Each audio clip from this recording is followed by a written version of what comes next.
الحمد لله رب العالمين نحمده ونستعينه ونؤمن به ونتوكل عليه ونعوذ بالله من شرور أنفسنا ومن سيئات أعمالنا من يهده الله فلا مضل له ومن يضلل فلا هادي له أشهد أن لا إله إلا الله وحده لا شريك له أشهد أن محمدا عبده ورسوله أرسله بالهدى ودين الحق ليظهره على الدين كله ولو كره المشركون اللهم صل على محمد وعلى آل محمد كما صليت على إبراهيم وعلى آل إبراهيم إنك حميد مجيد اللهم بارك على محمد وعلى آل محمد كما باركت على إبراهيم وعلى آل إبراهيم إنك حميد مجيد أما بعد فإن خير الحديث كتاب الله وخير الهدي هدي محمد صلى الله عليه وسلم وشر الأمور محدثاتها وكل بدعة ضلالة وكل ضلالة في النار يا أيها الذين آمنوا اتقوا الله حق تقاته ولا تموتن إلا وأنتم مسلمون أعوذ بالله من الشيطان الرجيم بسم الله الرحمن الرحيم يا أيها الذين آمنوا اتقوا الله ولتنظر نفس ما قدمت لغد واتقوا الله إن الله خبير بما تعملون ولا تكونوا كالذين نسوا الله فأنساهم أنفسهم أولئك هم الفاسقون ബഹുമാന്യരായ സഹോദരന്മാരെ സഹോദരിമാരെ, സർവശക്തനായ അള്ളാഹുവിന്റെ നിയമങ്ങളും നിർദ്ദേശങ്ങളും വിധികളും വിലക്കുകളും ജീവിതത്തിന്റെ എല്ലാ സമയങ്ങളിലും സന്ദർഭങ്ങളിലും സാഹചര്യങ്ങളിലും കൃത്യമായി കാത്തു സൂക്ഷിക്കണം എന്ന് ഓർമ്മപ്പെടുത്തുകയാണ്. അല്ലാഹു സുബ്ഹാനഹു വ തആല നമ്മുടെ ഈ ഒത്തുചേരൽ പരലോകത്ത് ഉപകരിക്കുന്ന ഒരു സൽക്കർമ്മമായി സ്വീകരിക്കുമാറാവട്ടെ.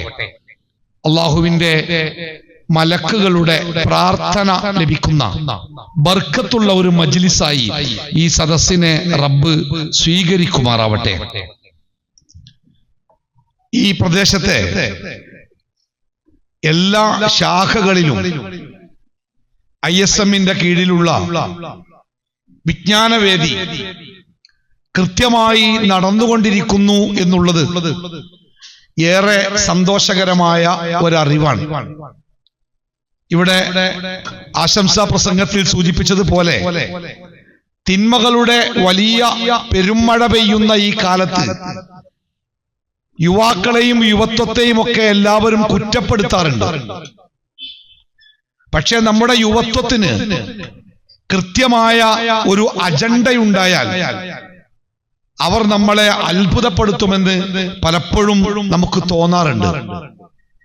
ഇവിടെ യുവാക്കളാണ്, ISMന്റെ പ്രവർത്തകരാണ് ഈ ദഅ്വാ പ്രവർത്തനങ്ങളുമായി സജീവമായി മുന്നോട്ടു പോകുന്നത് എന്നതാണ് വലിയ സന്തോഷത്തിന്റെ കാരണം.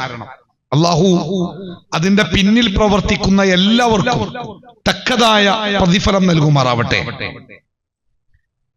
കുറെ ദിവസങ്ങളായി നിങ്ങൾ തന്നെ ഒരുപക്ഷെ ആലോചിക്കുന്നുണ്ടാവും, നമ്മൾ കേൾക്കുന്ന വാർത്തകളൊക്കെ മരണവുമായി ബന്ധപ്പെട്ട വാർത്തകളാണ്.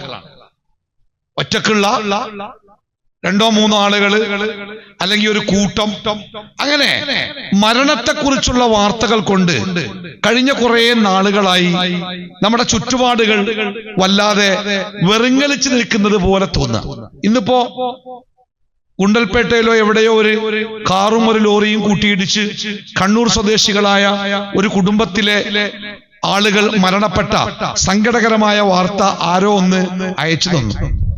അങ്ങനെ നിരന്തരം അത്തരം മരണമെന്നത് നമ്മളൊക്കെ ജനിച്ച കാലം മുതലേ കേൾക്കാൻ തുടങ്ങിയതാ. മരിക്കാറുണ്ട്, നമ്മൾ സന്ദർശിക്കാറുണ്ട്, കാര്യങ്ങളൊക്കെ ചെയ്യാറുണ്ട്. പക്ഷേ ആ മരണ വാർത്തകൾ ഒന്നുകൂടി വേഗത കൂടിയിട്ടുണ്ടോ എന്ന് തോന്നിപ്പിക്കുന്ന രൂപത്തിലുള്ള വാർത്തകൾ. വെടിക്കെട്ട് അപകടത്തിൽ അനേകം പേർ മരിച്ചു. അതിനപ്പുറം ആ വാഹനാപകടത്തിൽ വിനോദയാത്രക്ക് പോയ ഒരുപാട് ആളുകൾ മരിച്ചു. അങ്ങനെ വെള്ളത്തിലും കരയിലുമൊക്കെ ആയിട്ട് ഇപ്പൊ സൗദി അറേബ്യയിൽ അടുത്ത ദിവസങ്ങളിൽ എനിക്ക് പരിചയമുള്ള 3-4 ചെറുപ്പക്കാര് ഹൃദയാഘാതം കൊണ്ട് മരിച്ചു. നമ്മുടെ പ്രിയപ്പെട്ട സഹോദരൻ ഡോക്ടർ ഹബീബ് റഹ്മാന്റെ മകൻ 11ാം ക്ലാസ് വിദ്യാർത്ഥിയാണ് കാർഡിയാക് അറസ്റ്റ് ഹൃദയാഘാതത്തിൽ മരണപ്പെട്ടത്. ഈ 2 ദിവസം മുമ്പ് എന്റെ നാട്ടിലേക്ക് എറണാകുളത്ത് നിന്ന് ഒരു മയ്യത്ത് കൊണ്ടുവന്നു. 21കാരനായ ഒരു വിദ്യാർത്ഥിയുടേതാണ്. അദ്ദേഹം ആലുവ അങ്കമാലിയ ചുറ്റുപാടിലെവിടെയോ കൂട്ടുകാരുടെ കൂടെ കനാലിൽ കുളിക്കാൻ ഇറങ്ങിയതാണ്. 3 ആളുകളാണ് മരിച്ചത്. 21 വയസ്സ്. പാമ്പ് കടിയേറ്റ് മരിച്ച ഒരു 5 വയസ്സുകാരന്റെ മയ്യത്ത് സന്ദർശിക്കാൻ ചെന്നപ്പോ ആ മയ്യത്ത് എടുക്കുന്നതിന് മുമ്പ് ആരോ പറഞ്ഞു അവന്റെ അമ്മയെ കൊണ്ടുവന്നൊന്ന് കാണിച്ചു കൊടുക്കാം. ആ അമ്മ ഈ മയ്യത്തിന്റെ മുമ്പിൽ വന്നിട്ട് ഹൃദയം പറിച്ചെടുക്കുന്ന വേദനയിൽ അമ്മ ഈ പാമ്പ് കടിച്ച് മരിച്ചാലേ ആ മുഖത്തിനൊരു മാറ്റം ഉണ്ടാവില്ല. പലപ്പോഴും ഒരു ഉറങ്ങിക്കിടക്കുന്ന കുട്ടിയെ പോലെ, അതും 5 വയസ്സുള്ള ഒരു കുട്ടി, ഒരു വീട്ടില് ഒരു 5 വയസ്സുകാരന്റെ അവസ്ഥ നമുക്കറിയാലോ. അങ്ങനെ ഒരു പാതി ചിരിയുമായിട്ട് ആ കുട്ടി അങ്ങനെ കിടക്കുകയാണ്. ആ കുട്ടിയുടെ സമീപത്ത് 2-3 ആളുകൾ ഈ അമ്മയെ പിടിച്ചുകൊണ്ടുവന്ന് നിർത്തിയപ്പോ ഹൃദയം പറിച്ചെടുക്കുന്ന വേദനയിൽ ആ അമ്മ കരയാണ്. മോനെ എണീക്ക്, ആരൊക്കെ വന്ന് നോക്കിയേ, എത്രയോ ആളുകളെ വന്നത്, അവർക്കിടയിൽ നീ ഇങ്ങനെ കിടക്കുകയാണോ, എണീക്ക്. ഒരു വല്ലാത്ത മാനസികാവസ്ഥയിൽ എത്തിയിരിക്കുന്നു ആ അമ്മ. എവിടെ നിന്നോ അവരുടെ ഭർത്താവ് അവരെ ആശ്വസിപ്പിക്കുവാൻ വേണ്ടി അടുത്തെത്തിയപ്പോ ആ അമ്മ പറഞ്ഞു, ചേട്ടാ വിളിക്ക്, നമ്മുടെ മോന് നിങ്ങൾ വിളിച്ചാൽ എപ്പോഴും എണീക്കുമല്ലോ, രാവിലെ ഞാൻ വിളിച്ചാൽ എണീച്ചില്ലെങ്കിലും നിങ്ങൾ വിളിച്ചാൽ എണീക്കും, നിങ്ങൾ വിളിക്ക്. ഈ ആളുകൾക്കിടയിൽ നമ്മുടെ മോൻ ഇങ്ങനെ കിടക്കുന്നത് മോശമല്ലേ? ആ അമ്മയുടെ സമനില തെറ്റിയിട്ടുണ്ട്. ഞാൻ സൂചിപ്പിച്ചത് ഒട്ടനേകം മരണങ്ങളുടെ നമ്മുടെ ഹൃദയത്തെ സ്പർശിക്കുന്ന രൂപത്തിലുള്ള ഒരുപാട് വർത്തമാനങ്ങൾ അങ്ങനെ ചുറ്റുഭാഗത്ത് അങ്ങനെ കേട്ടുകൊണ്ടിരിക്കുകയാണ്. പലരും നമ്മളെക്കാൾ പ്രായം കുറഞ്ഞവരാണ്. നമ്മുടെ ശരീരത്തിലൊക്കെയുള്ള രോഗങ്ങളുടെ അത്ര രോഗങ്ങളൊന്നും അവർക്കില്ല. അവർ നമ്മളെക്കാൾ വിദ്യാസമ്പന്നരാണ്. അവർ നമ്മളെക്കാൾ കാര്യങ്ങളെക്കുറിച്ച് ബോധമുള്ളവരാണ്. അവർ നമ്മളെക്കാൾ സ്വപ്നങ്ങൾ കണ്ടവരാണ്. അവർ നമ്മളെക്കാൾ ജീവിതത്തിന്റെ അജണ്ടകൾ ഉണ്ടാക്കിയവരാണ്. പക്ഷേ ഒന്ന് യാത്ര പറയാൻ പോലും സമയമില്ലാതെ അവരങ്ങനെ പോയിക്കൊണ്ടിരിക്കുക. ആ അവരുടെ കൂട്ടത്തിൽ ഒരുപക്ഷെ നമ്മളുമൊക്കെ ഉണ്ടായേക്കാം വല്ലാതെ വൈകാതെ. എന്തായിരുന്നാലും അപകട മരണങ്ങളിൽ നിന്ന്, തൗബ ചെയ്യാൻ പോലും സമയം കിട്ടാത്ത പെട്ടെന്നുള്ള മരണങ്ങളിൽ നിന്ന് സർവശക്തൻ നമ്മെ ഏവരെയും കാത്തു രക്ഷിക്കുമാറാവട്ടെ. എന്റെ സഹോദരൻ നമ്മുടെ AP അബ്ദുൽ ഖാദർ മൗലവിയുടെ മകൻ ജൗഹർ സാദത്ത് അടുത്ത ദിവസം എടവണ്ണ ഓറിയന്റ് സ്കൂളിൽ നിന്ന് വിരമിച്ച അധ്യാപകനാണ് അദ്ദേഹം. അദ്ദേഹത്തിന്റെ ഒരു കുറിപ്പ് ഞാൻ സോഷ്യൽ മീഡിയയിൽ വായിച്ചേ, ഫേസ്ബുക്കിലെ. അദ്ദേഹത്തിന്റെ ഭാര്യ കുറച്ചു മുമ്പ് ക്യാൻസർ രോഗം ബാധിച്ച് മരണപ്പെട്ടു. അള്ളാഹു അവർക്ക് മഗ്ഫിറത്തും മർഹമത്തും പ്രദാനം ചെയ്യട്ടെ. അപ്പോ അവരെ ചികിത്സിക്കുവാൻ വേണ്ടി കേരളത്തിലെ തന്നെ ഏറ്റവും പ്രസിദ്ധമായ ഒരു ക്യാൻസർ ചികിത്സാലയത്തിലാണ് അവർ പോകാറുള്ളത്. അവിടെ പോയാൽ അവിടുത്തെ ഈ ഓങ്കോളജി വിഭാഗത്തിന്റെ തലവനായ ഒരു ഡോക്ടറുണ്ട്. ആ ഡോക്ടറെ കാണാനാണ് എല്ലാ രോഗികളും കാത്തു നിൽക്കുന്നത്. രോഗത്തിന്റെ തീഷ്ണതയിലും വേദനയിലും ആ ഡോക്ടർ ഒന്ന് സംസാരിച്ചാൽ, ആ ഡോക്ടർ ഒന്ന് സമാധാനിപ്പിച്ചാൽ, ആ ഡോക്ടറെ മുമ്പിലെത്തി ഡോക്ടർ ചിരിച്ച് കാര്യങ്ങളൊക്കെ നോക്കിയിട്ട് കുഴപ്പമില്ല എന്ന് പറഞ്ഞാൽ ഒരു 2ാം ജന്മം കിട്ടിയതുപോലെയാണ് ആ രോഗികൾക്കൊക്കെ. ജൗഹർ സാദത്ത് പറയുന്നുണ്ട്, തിരിച്ചു പോരുമ്പോ അദ്ദേഹത്തിന്റെ ഭാര്യ പറയത്രേ, ആ ഡോക്ടറെ അടുത്ത് പോയാല് അദ്ദേഹത്തെ കണ്ടില്ലെങ്കിൽ എന്തോ കുറവുള്ളത് പോലെ, അദ്ദേഹത്തെ കണ്ടാല് ഒരാശ്വാസാണ്, സമാധാനാണ്. ആ ഡോക്ടർ മിനിഞ്ഞാന്ന് മരിച്ചു. ഡോക്ടർ മരിച്ചത് എങ്ങനെ? വൻകുടലിൽ ക്യാൻസർ പിടിപെട്ടാണ് അദ്ദേഹം മരിച്ചത്. ഈ നാട്ടിലെ മുഴുവൻ ഒരുപാട് ക്യാൻസർ രോഗികൾക്ക് അദ്ദേഹത്തിന്റെ മുഖം ഒരു ആശ്വാസമായിരുന്നു. അദ്ദേഹത്തിന്റെ വാക്കുകൾ സമാധാനത്തിന്റെ ഒരു തെന്നലായിരുന്നു. അദ്ദേഹം തന്റെ ഉള്ളിൽ കൂടുകൂട്ടിക്കൊണ്ടിരിക്കുന്ന ഈ മാരകമായ അവസ്ഥയെക്കുറിച്ച് അദ്ദേഹത്തിന് അറിയാതെ പോയി എന്നത് മനുഷ്യൻ എത്രമാത്രം നിസ്സഹായമായ ഒരവസ്ഥയിൽ ജീവിക്കുന്നു എന്നതിന്റെ ഏറ്റവും നല്ല ഉദാഹരണമായി നിങ്ങളെ ബോധ്യപ്പെടുത്താനാണ് ഞാൻ ആഗ്രഹിക്കുന്നത്. നോക്കൂ, അല്ലാഹു സുബ്ഹാനഹു വ തആല വിശുദ്ധ ഖുർആനിൽ നമ്മളെയൊക്കെ പഠിപ്പിക്കുന്ന ഒരു വലിയ ആയത്തുണ്ട്. ഞാൻ ആയത്ത് നിങ്ങളെ ഒന്ന് കേൾപ്പിക്കാം. പലപ്പോഴും നമ്മൾ ജീവിച്ചിരിക്കുന്ന കാലഘട്ടത്തെ കുറിച്ച് നമ്മുടെ കാഴ്ചപ്പാടെന്താ? നമ്മൾ ജീവിക്കുന്ന ഈ കാലത്തെ കുറിച്ച് നമ്മുടെ കാഴ്ചപ്പാടെന്താ? മനുഷ്യൻ ഒരുപാട് വളർന്നിട്ടുണ്ട്, സാങ്കേതികമായി അവൻ വലിയ ഉയരത്തിലെത്തിയിട്ടുണ്ട്. ഈ 2 ദിവസം മുമ്പ് ചൈന സന്ദർശിച്ചു വന്ന ഒരു സുഹൃത്ത് പറഞ്ഞു, ചൈനയിലെ വികസനങ്ങളെയും ചൈനയിൽ കാണുന്ന കാഴ്ചകളെയും കണ്ട് അത്ഭുതപ്പെട്ടുകൊണ്ട് അദ്ദേഹം പറഞ്ഞത് മനുഷ്യൻ എത്തിപ്പെട്ടിരിക്കുന്ന ഉന്നതമായ ചില തലങ്ങളെ കുറിച്ചാണ്. ചന്ദ്രനിൽ മനുഷ്യൻ പോയി, അപ്പുറത്ത് ചൊവ്വയിലൊക്കെ വീട് വെച്ച് പാർക്കാൻ അവിടുത്തെ ഭൂമികൾ ചില അന്താരാഷ്ട്ര റിയൽ എസ്റ്റേറ്റ് കമ്പനികൾ ചൊവ്വയിൽ ഭൂമികൾ വീടിന് വേണ്ടി വിൽക്കുന്നുണ്ട് എന്ന വാർത്തകളൊക്കെ ഇടക്ക് നമ്മൾ കേൾക്കുന്നുണ്ട്. ഭയങ്കര കണ്ടുപിടുത്തങ്ങളും ഭയങ്കര നേട്ടങ്ങളും ഭയങ്കര പുരോഗതിയും ഒക്കെ മനുഷ്യന്മാര് നേടിയിട്ടുണ്ട് എന്ന് നമ്മളെ ബോധ്യപ്പെടുത്തുന്ന വാർത്തകളും വർത്തമാനങ്ങളും നമ്മൾ കേട്ടുകൊണ്ടിരിക്കുന്നുണ്ട്. പക്ഷേ അല്ലാഹു സുബ്ഹാനഹു വ തആല നമ്മുടെ സൃഷ്ടാവാണല്ലോ. നമ്മളെക്കുറിച്ച് എല്ലാം അറിയുന്ന, നമ്മളെക്കുറിച്ച് ശരിക്കറിയുന്ന, നമ്മുടെ സൃഷ്ടിപ്പിന്റെ ഓരോ ഘടകങ്ങളെ കുറിച്ചും വളരെ കൃത്യമായിട്ട് അറിയുന്ന നമ്മളെക്കുറിച്ച് നമുക്ക് എന്താ അറിയാം? നമ്മളെക്കുറിച്ച് നമുക്ക് എന്താ അറിയാം? എനിക്ക് 53 വയസ്സായി. എന്റെ ശരീരത്തില് ഞാൻ ഇതുവരെ കണ്ടിട്ടില്ലാത്ത ശരീരഭാഗങ്ങൾ ഇപ്പോഴും എന്റെ ശരീരത്തിലുണ്ട്. ഈ ശരീരം ഞാനും ജീവിക്കാൻ തുടങ്ങിയിട്ട് 53 കൊല്ലായി. ഈ 53 കൊല്ലത്തിനൊക്കെ ഞാൻ ഇന്ത്യയിലെ പ്രധാനപ്പെട്ട സിറ്റികളൊക്കെ കണ്ടിട്ടുണ്ട്, ലോകത്തിലെ ചില രാജ്യങ്ങളൊക്കെ സന്ദർശിച്ചിട്ടുണ്ട്, ചില വിനോദസഞ്ചാര കേന്ദ്രങ്ങളൊക്കെ പോയിട്ടുണ്ട്, ചില വലിയ വ്യക്തികളെയൊക്കെ നമ്മൾ കണ്ട്, അതൊക്കെ ഉണ്ട്. പക്ഷെ എന്റെ സ്വന്തം ശരീരത്തിൽ ഞാൻ ഇതുവരെ കണ്ടിട്ടില്ലാത്ത ശരീരഭാഗങ്ങളുണ്ട്. മരിക്കുന്നതിന് മുമ്പ് അതൊക്കെ ഞാൻ കാണുമെന്ന് ചോദിച്ചാൽ കാണൂല എന്ന് പറയാനാണ് കൂടുതൽ സാധ്യത. എന്റെ മുഖം പോലും ഞാൻ നേർക്കുനേരെ കണ്ടിട്ടില്ല. കണ്ണാടിയിൽ നോക്കുമ്പോ എന്റെ മുഖത്തിന്റെ ഒരു പ്രതിരൂപം കണ്ടിട്ടുണ്ട് എന്നല്ലാതെ എന്റെ ഒറിജിനൽ മുഖം നിങ്ങൾ കാണുന്നത് പോലെ ഞാൻ ഇതുവരെ കണ്ടിട്ടില്ല എന്ന് പറയുമ്പോ ഞാൻ എത്രമാത്രം നിസ്സഹായന. പക്ഷെ മനുഷ്യനെ കുറിച്ച് അള്ള പറഞ്ഞില്ലേ, അള്ള ഈ മനുഷ്യൻ എന്ന് പറഞ്ഞാല് അഹങ്കാരിയായ ഒരു സൃഷ്ടിയായി മാറും ചിലപ്പോഴൊക്കെ. ഞാനൊരിക്കൽ ഈ ക്ലോണിങ് നടന്ന കാലം ഓർമ്മയുണ്ടോ? ക്ലോണിങ് എന്ന് പറഞ്ഞാല് ഈ ചില ജീവകോശങ്ങളൊക്കെ കൂട്ടിച്ചേർത്ത് മനുഷ്യൻ പുതിയ ജീവനുകളെ സ്വന്തമായിട്ട് നിർമ്മിക്കാൻ പഠിച്ചിരിക്കുന്നു എന്ന വലിയ ഒരു അവകാശവാദം ഇടക്കാലത്ത് ഭൂമിയിൽ ഉണ്ടായിരുന്നു. ക്ലോണിങ്ങിലൂടെ ഒരാട്ടിൻകുട്ടിക്ക് ജീവൻ നൽകാൻ, ജന്മം നൽകാൻ മനുഷ്യന് സാധിച്ചു. ഇനി അങ്ങനെ മനുഷ്യന്മാര് ജീവികളെ ഉണ്ടാക്കിക്കൊണ്ടേയിരിക്കും. എന്തൊക്കെ ചർച്ചയെന്ന് നിങ്ങൾ ഫോട്ടോസ്റ്റാറ്റ് മെഷീനിൽ നിന്ന് നമ്മൾ കോപ്പി എടുക്കുന്ന പോലെ എന്റെ ജീൻ ഉപയോഗിച്ച് എത്ര കുട്ടികളെ വേണമെങ്കിലും മനുഷ്യൻ ഇങ്ങനെ യന്ത്രങ്ങൾ ഉപയോഗിച്ച് കോപ്പി എടുക്കുന്ന ലാഘവത്തോടു കൂടി എടുക്കാം. അങ്ങനെ എടുത്താൽ ഉണ്ടാകുന്ന അപകടങ്ങളെ കുറിച്ചൊക്കെ നമ്മുടെ നാട്ടിൽ ഭയങ്കര ചർച്ചയായിരുന്നു. പക്ഷേ ഡോളി എന്ന ഒരാട്ടിൻകുട്ടിയെ അവരങ്ങനെ നിർമ്മിച്ചു എന്ന് പറഞ്ഞിട്ട് രണ്ടാമത്തെ ഒരു കുട്ടിയെ കുറിച്ചോ ആട്ടിൻകുട്ടി പോയിട്ട് ഒരു കുട്ടിയെ കുറിച്ചും ഒരു വർത്താനം ഉണ്ടായില്ല. അതവിടെ അവസാനിച്ചു. പക്ഷേ ആ ക്ലോണിങ്ങിലൂടെ ജീവികളെ മനുഷ്യൻ ജീവനെ നിർമ്മിക്കാൻ പഠിച്ചിരിക്കുന്നു എന്ന് ഇല്ലാത്ത ഒരു അവകാശവാദം ലോകം ഉന്നയിച്ചപ്പോ അന്ന് നിലമ്പൂർ അങ്ങാടിയിൽ ഒരു വലിയ ഒരു 10 മീറ്ററൊക്കെ വലിപ്പമുള്ള വലിയ ഒരു ബാനർ കിട്ടിയിരുന്നു. മലപ്പുറം ജില്ല ഈ നിരീശ്വരവാദ അസോസിയേഷൻ ഉണ്ടല്ലോ, അതിന്റെ കീഴിലുള്ള ഒരു വലിയ സംഘടനയാണ് ആ ബോർഡ് കെട്ടിയത്. ആ ബോർഡിൽ എന്താ ഉണ്ടായിരുന്നങ്ങള്? ഇനി ദൈവത്തിന് വിശ്രമിക്കാം, സൃഷ്ടിപ്പ് മനുഷ്യൻ ഏറ്റെടുത്തിരിക്കുന്നു, ജില്ലാ യുക്തിവാദ സംഘം അങ്ങനെ ഉണ്ടായിരുന്നു. ആകപ്പാടെ ഈ മതങ്ങളൊക്കെ പാടെ ഈ ദൈവത്തിനെ വിടാതെ ചേർത്ത് പിടിച്ചതിന്റെ കാരണം സൃഷ്ടാവ് ദൈവമാണെന്നാണല്ലോ. ഇനി ആ ദൈവത്തിന്റെ ആവശ്യം മനുഷ്യനില്ല.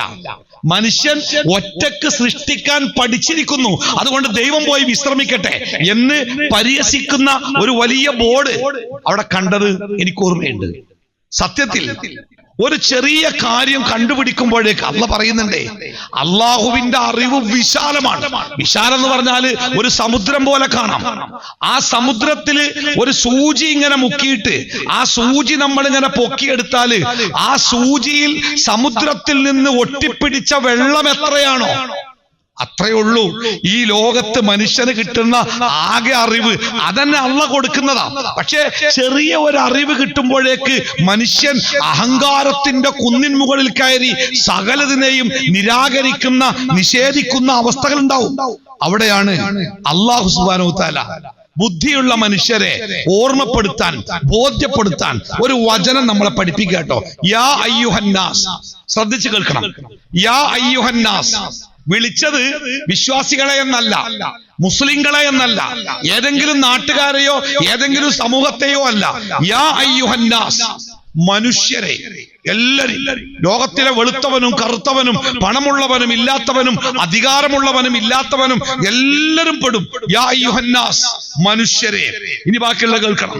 അൻതുമുൽ ഫുഖറാഉ ഇലല്ലാഹ്, അൻതുമുൽ ഫുഖറാഉ ഇലല്ലാഹ്, നിങ്ങളെല്ലാവരും അല്ലാഹുവിന്റെ മുമ്പിൽ ഫഖീറന്മാരാണ്. ഫക്കീർ എന്ന് പറഞ്ഞാല് ഒന്നും ഇല്ലാത്തവനാ. മിസ്കീനും ഫക്കീറും നമ്മൾ കേൾക്കാറുണ്ട്. മിസ്കീൻ എന്ന് പറഞ്ഞാല് കഷ്ടപ്പെട്ട് ജീവിക്കുന്ന ആളാ മിസ്കീന്, ഒരാളോട് സഹായം ചോദിക്കാതെ. എന്നാൽ ഫക്കീർ എന്ന് പറഞ്ഞാല് ഒരു 10 രൂപ ഒരു ചായ കട്ടിക്ക, എനിക്ക് വിശക്കുന്നുണ്ട്, ഒരു 50 രൂപ കട്ടിക്ക, എന്റെ അടുത്തൊന്നുമില്ല എന്തൊക്കെ പറഞ്ഞ് ചോദിച്ചു വാങ്ങി ഭിക്ഷയാചിച്ച് ജീവിക്കുന്ന മനുഷ്യന്മാരെ കണ്ടില്ല നമ്മള്. അത്തരം ആളുകളെയാണ് ഫക്കീർ എന്ന് സാങ്കേതികമായി വിളിക്കണേ. അല്ലാഹു തആല പറയുന്നത് യാ അയ്യുഹന്നാസ്, മനുഷ്യരെ, അൻതുമുൽ ഫുഖറാഉ ഇലല്ലാഹ്, നിങ്ങൾ മുഴുവൻ ആളുകളും. എന്തിനാ നോട്ടീസ് ഇപ്പൊ കൊടുക്കല്ലേ? എന്താ നോട്ടീസ് ഇപ്പൊ കൊടുക്കല്ലേ? പിന്നെ കൊടുക്കണം ഇൻഷാ അല്ലാഹ്. അപ്പോളേ മനുഷ്യരെ, അൻതുമുൽ ഫുഖറാഉ ഇലല്ലാഹ്, നിങ്ങൾ എല്ലാവരും അല്ലാഹുവിന്റെ അടുക്കൽ ഫഖീറന്മാരാണ്. അതായത് ഒന്നും സ്വന്തമായിട്ടില്ലാത്ത വിധം എന്തൊക്കെയോ ഉണ്ട് എന്ന് നമ്മൾ വിചാരിക്കുമ്പോഴും സത്യത്തിൽ നമ്മുടെ കൈവശം യാതൊന്നുമില്ലാത്ത വിധം വളരെ ഫഖീറായ ഒരു ജീവിയാണ് മനുഷ്യൻ എന്ന് അള്ളാഹു നമ്മളെ ബോധ്യപ്പെടുത്തുന്നുണ്ട്. ചിലപ്പോഴൊക്കെ ഈ ഞങ്ങളുടെ നാട് ഈ മലയോര പ്രദേശമായതുകൊണ്ട് തന്നെ അവിടെ ഇടക്കിടക്ക് നല്ല മഴയൊക്കെ തോരാതെ പെയ്യുമ്പോ ആളുകളൊക്കെ ഇത്തിരി പേടിയുള്ള അവസ്ഥയിൽ ഈ പഞ്ചായത്തിന്റെ വകയായിട്ട് ഒരു ജീപ്പിന്റെ മേലെ മൈക്കൊക്കെ കെട്ടിട്ട് ആളുകളെ സമാധാനിപ്പിക്കാൻ വേണ്ടി ഒരു അനൗൺസ്മെന്റ് വരും. എന്താ അനൗൺസ്മെന്റ് അറിയാം? ജനങ്ങൾ ഭയപ്പെടേണ്ടതില്ല, ഏതൊരു സാഹചര്യത്തെയും നേരിടാൻ നമ്മുടെ സംവിധാനങ്ങൾ സർവസജ്ജമാണ്. സത്യത്തില് അതിങ്ങനെ കേൾക്കുമ്പോൾ ചിരി വരാറുണ്ട്.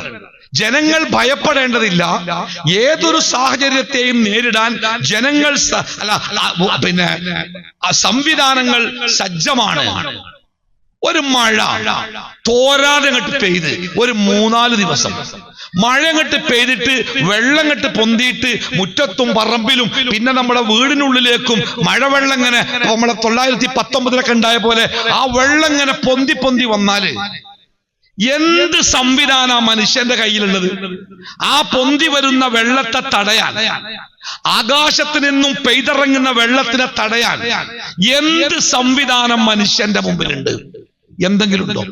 ഒരു തുള്ളി വെള്ളത്തെയെങ്കിലും പ്രതിരോധിക്കാൻ എന്തെങ്കിലും ഒരു കഴിവ് മനുഷ്യൻ പോട്ടെ. ഇപ്പൊ ചൂടാണല്ലോ സംസാര വിഷയം. എവിടെ ചെന്നാലും ഒരു പരിചയമില്ലെങ്കിലും ആൾക്കാരെ പരിചയപ്പെടാനുള്ള മാർഗന്തരങ്ങള്, ഒരു പരിചയമില്ലാത്ത ഒരു പെട്ടിക്കടയ്ക്ക് നമ്മളാണ് കയറിയാല് ഭയങ്കര ചൂടല്ലേ, അപ്പൊ അയാളും ഭയങ്കര ചൂടന്നെ. ഓരോ അഭിപ്രായ വ്യത്യാസമല്ല. നിങ്ങൾ എവിടുന്നാ? ഞാൻ നിലമ്പൂരിന്നാ. നിലമ്പൂരൊക്കെ ചൂട് കുറവല്ലേ? എന്ത് കുറവ്? ഭയങ്കര ചൂടല്ല. ഇവിടെ പരപ്പനങ്ങാടി 1-2 മഴയൊക്കെ പെയ്ത്, പക്ഷെ മഴ പെയ്യുമ്പോ ചൂട് കൂടല്ലേ? ആ ചൂട് കൊണ്ട് നമ്മൾ ചങ്ങാതിമാരാവും, കൂട്ടുകാരാവും. ചൂടങ്ങനെ കൂടി വരിക. ഞാൻ എന്റെ പ്രിയപ്പെട്ട സഹോദരന്മാരോട് സഹോദരിമാരോട് ചോദിക്കട്ടെ, ഈ ചൂട് ഇങ്ങനെ തന്നെ നിന്നിട്ട് വേനൽ മഴ പെയ്യാതെ ഈ ചൂടൊന്ന് ലേശം മേലേക്ക് ഇങ്ങനെ കൂടി അതിന്റെ ഡിഗ്രി ഇങ്ങനെ 20 30 ഇപ്പൊ 40 ആ 40 ഒരു 45 48 അതങ്ങോട്ട് മേലേക്ക് പൊന്തിയാൽ, എന്റെ പ്രിയപ്പെട്ട സഹോദരന്മാരെ, എന്ത് മാർഗമാണ് നമ്മുടെ ഭരണകൂടങ്ങളുടെ മനുഷ്യന്മാരുടെ കൈവശമുള്ളത് ഈ ചൂടൊന്ന് കുറക്കാൻ? വല്ല മാർഗമുണ്ടോ? ഒരു മാർഗമല്ല അല്ലേ? അപ്പോ നമ്മളൊക്കെ അഹങ്കാരം കൊണ്ട് എന്തെങ്കിലൊക്കെ വിളിച്ചു പറയുമ്പോ ഒന്ന് നമ്മളെ കുറിച്ച് ആലോചിക്കുക. അപ്പോ അള്ളാഹു പറഞ്ഞ ഈ വാക്ക് നമുക്ക് ഏറെ ബോധ്യമാകും. യാ അയ്യുഹന്നാസ് അൻതുമുൽ ഫുഖറാഉ ഇലല്ലാഹ്, നിങ്ങൾ ഓരോരുത്തരും അള്ളാഹുവിന്റെ മുമ്പിൽ ഫക്കീറന്മാരാണ്. ജീവിതത്തിന്റെ ഓരോ കാര്യങ്ങൾക്കും ആ റബ്ബിന്റെ സഹായത്തിന് വേണ്ടി അങ്ങേയറ്റം യാചിക്കേണ്ടവരാണ് എന്ന് നമ്മളെ ബോധ്യപ്പെടുത്തും. എന്തിനാണ്? ഞാൻ ഈ പറഞ്ഞ പോലെ നമ്മളെ ഉത്കണ്ഠപ്പെടുത്തുന്ന, നമ്മളെ ഭയപ്പെടുത്തുന്ന, നമ്മളെ അസ്വസ്ഥരാക്കുന്ന കുറെ സംഭവങ്ങളാണല്ലോ നമ്മുടെ ചുറ്റുപാടുകളിലൊക്കെ നിരന്തരമായി നടന്നുകൊണ്ടിരിക്കുന്നത്. യുദ്ധം നടക്കുന്നുണ്ട്, സാമ്പത്തികം. ഇപ്പൊ യുദ്ധം ചിലപ്പോ മദ്യം പറഞ്ഞ് തീർന്നേക്കും, പക്ഷേ ആ യുദ്ധം കൊണ്ടുണ്ടായ അനന്തര ഫലങ്ങൾ ഉണ്ടല്ലോ, ആ അനന്തര ഫലങ്ങൾ തീരാനേ നമ്മൾ വർഷങ്ങൾ കാത്തിരിക്കേണ്ടി വരും. ഇന്ന് രാവിലെ സാധാരണ ചായ കുടിക്കുന്ന ചായക്കടയ്ക്ക് ഇറങ്ങിയപ്പോ ചുമരുമൽ പൊട്ടിച്ച ഒരു നോട്ടീസിലേക്ക് ക്യാഷ്യർ ചൂണ്ടിക്കാട്ടി, ഇന്നും കൂടി കുടിച്ചോളി, നാളെ സ്വഭാവം മാറൂട്ടോ. അപ്പൊ എന്താ വെച്ചാല് 4-ാം തീയതി മുതൽ ചായക്ക് 15 റുപ്യ, 15 റുപ്യ ചായക്ക്, ഒരു കടിക്ക് 15 റുപ്യ അല്ലേ? ഇതൊരു ചായ മാത്രല്ല, അടുത്ത ദിവസം മുതൽ നമ്മൾ വണ്ടി ഓടിക്കാൻ അടിക്കുന്ന പെട്രോളിന്റെ ഡീസലിന്റെ വില കൂടുക, ഗ്യാസിന്റെ വില കൂടാൻ പോകുക. അപ്പൊ നോക്കിയാൽ ഹജ്ജിന് പോകുന്ന ആളുകളൊക്കെ കഷ്ടപ്പെട്ട് പൈസ ഉണ്ടായി കൊടുത്ത് ഇപ്പൊ സ്വകാര്യ ഗ്രൂപ്പുകളും ഗവൺമെന്റും ഹാജിമാരോട് ആവശ്യപ്പെട്ടിരിക്കുന്നു. എന്താ പറഞ്ഞേ? 10,000 റുപ്യയും കൂടി ഏറെ കൊടുക്കണം. എന്തിനാണത്? അത് വിമാനത്തിൽ നിറക്കുന്ന ഇന്ധനത്തിന്റെ വില കൂടി വിമാനങ്ങൾക്ക് യുദ്ധത്തിന്റെ ഒരു സർചാർജ് എന്ന പേരിൽ ഒരു ചാർജ് ഈടാക്കി ഭയങ്കരമായ ബാധ്യത ഏൽപ്പിച്ചപ്പോ വിമാന കമ്പനികൾ പറഞ്ഞു, ആദ്യത്തെ ടിക്കറ്റിന്റെ പൈസക്ക് പറക്കൂല, പറക്കണമെങ്കിൽ പൈസ വേണം. $400 അവർ ചോദിച്ചത് ഒരു യാത്രക്കാരന്.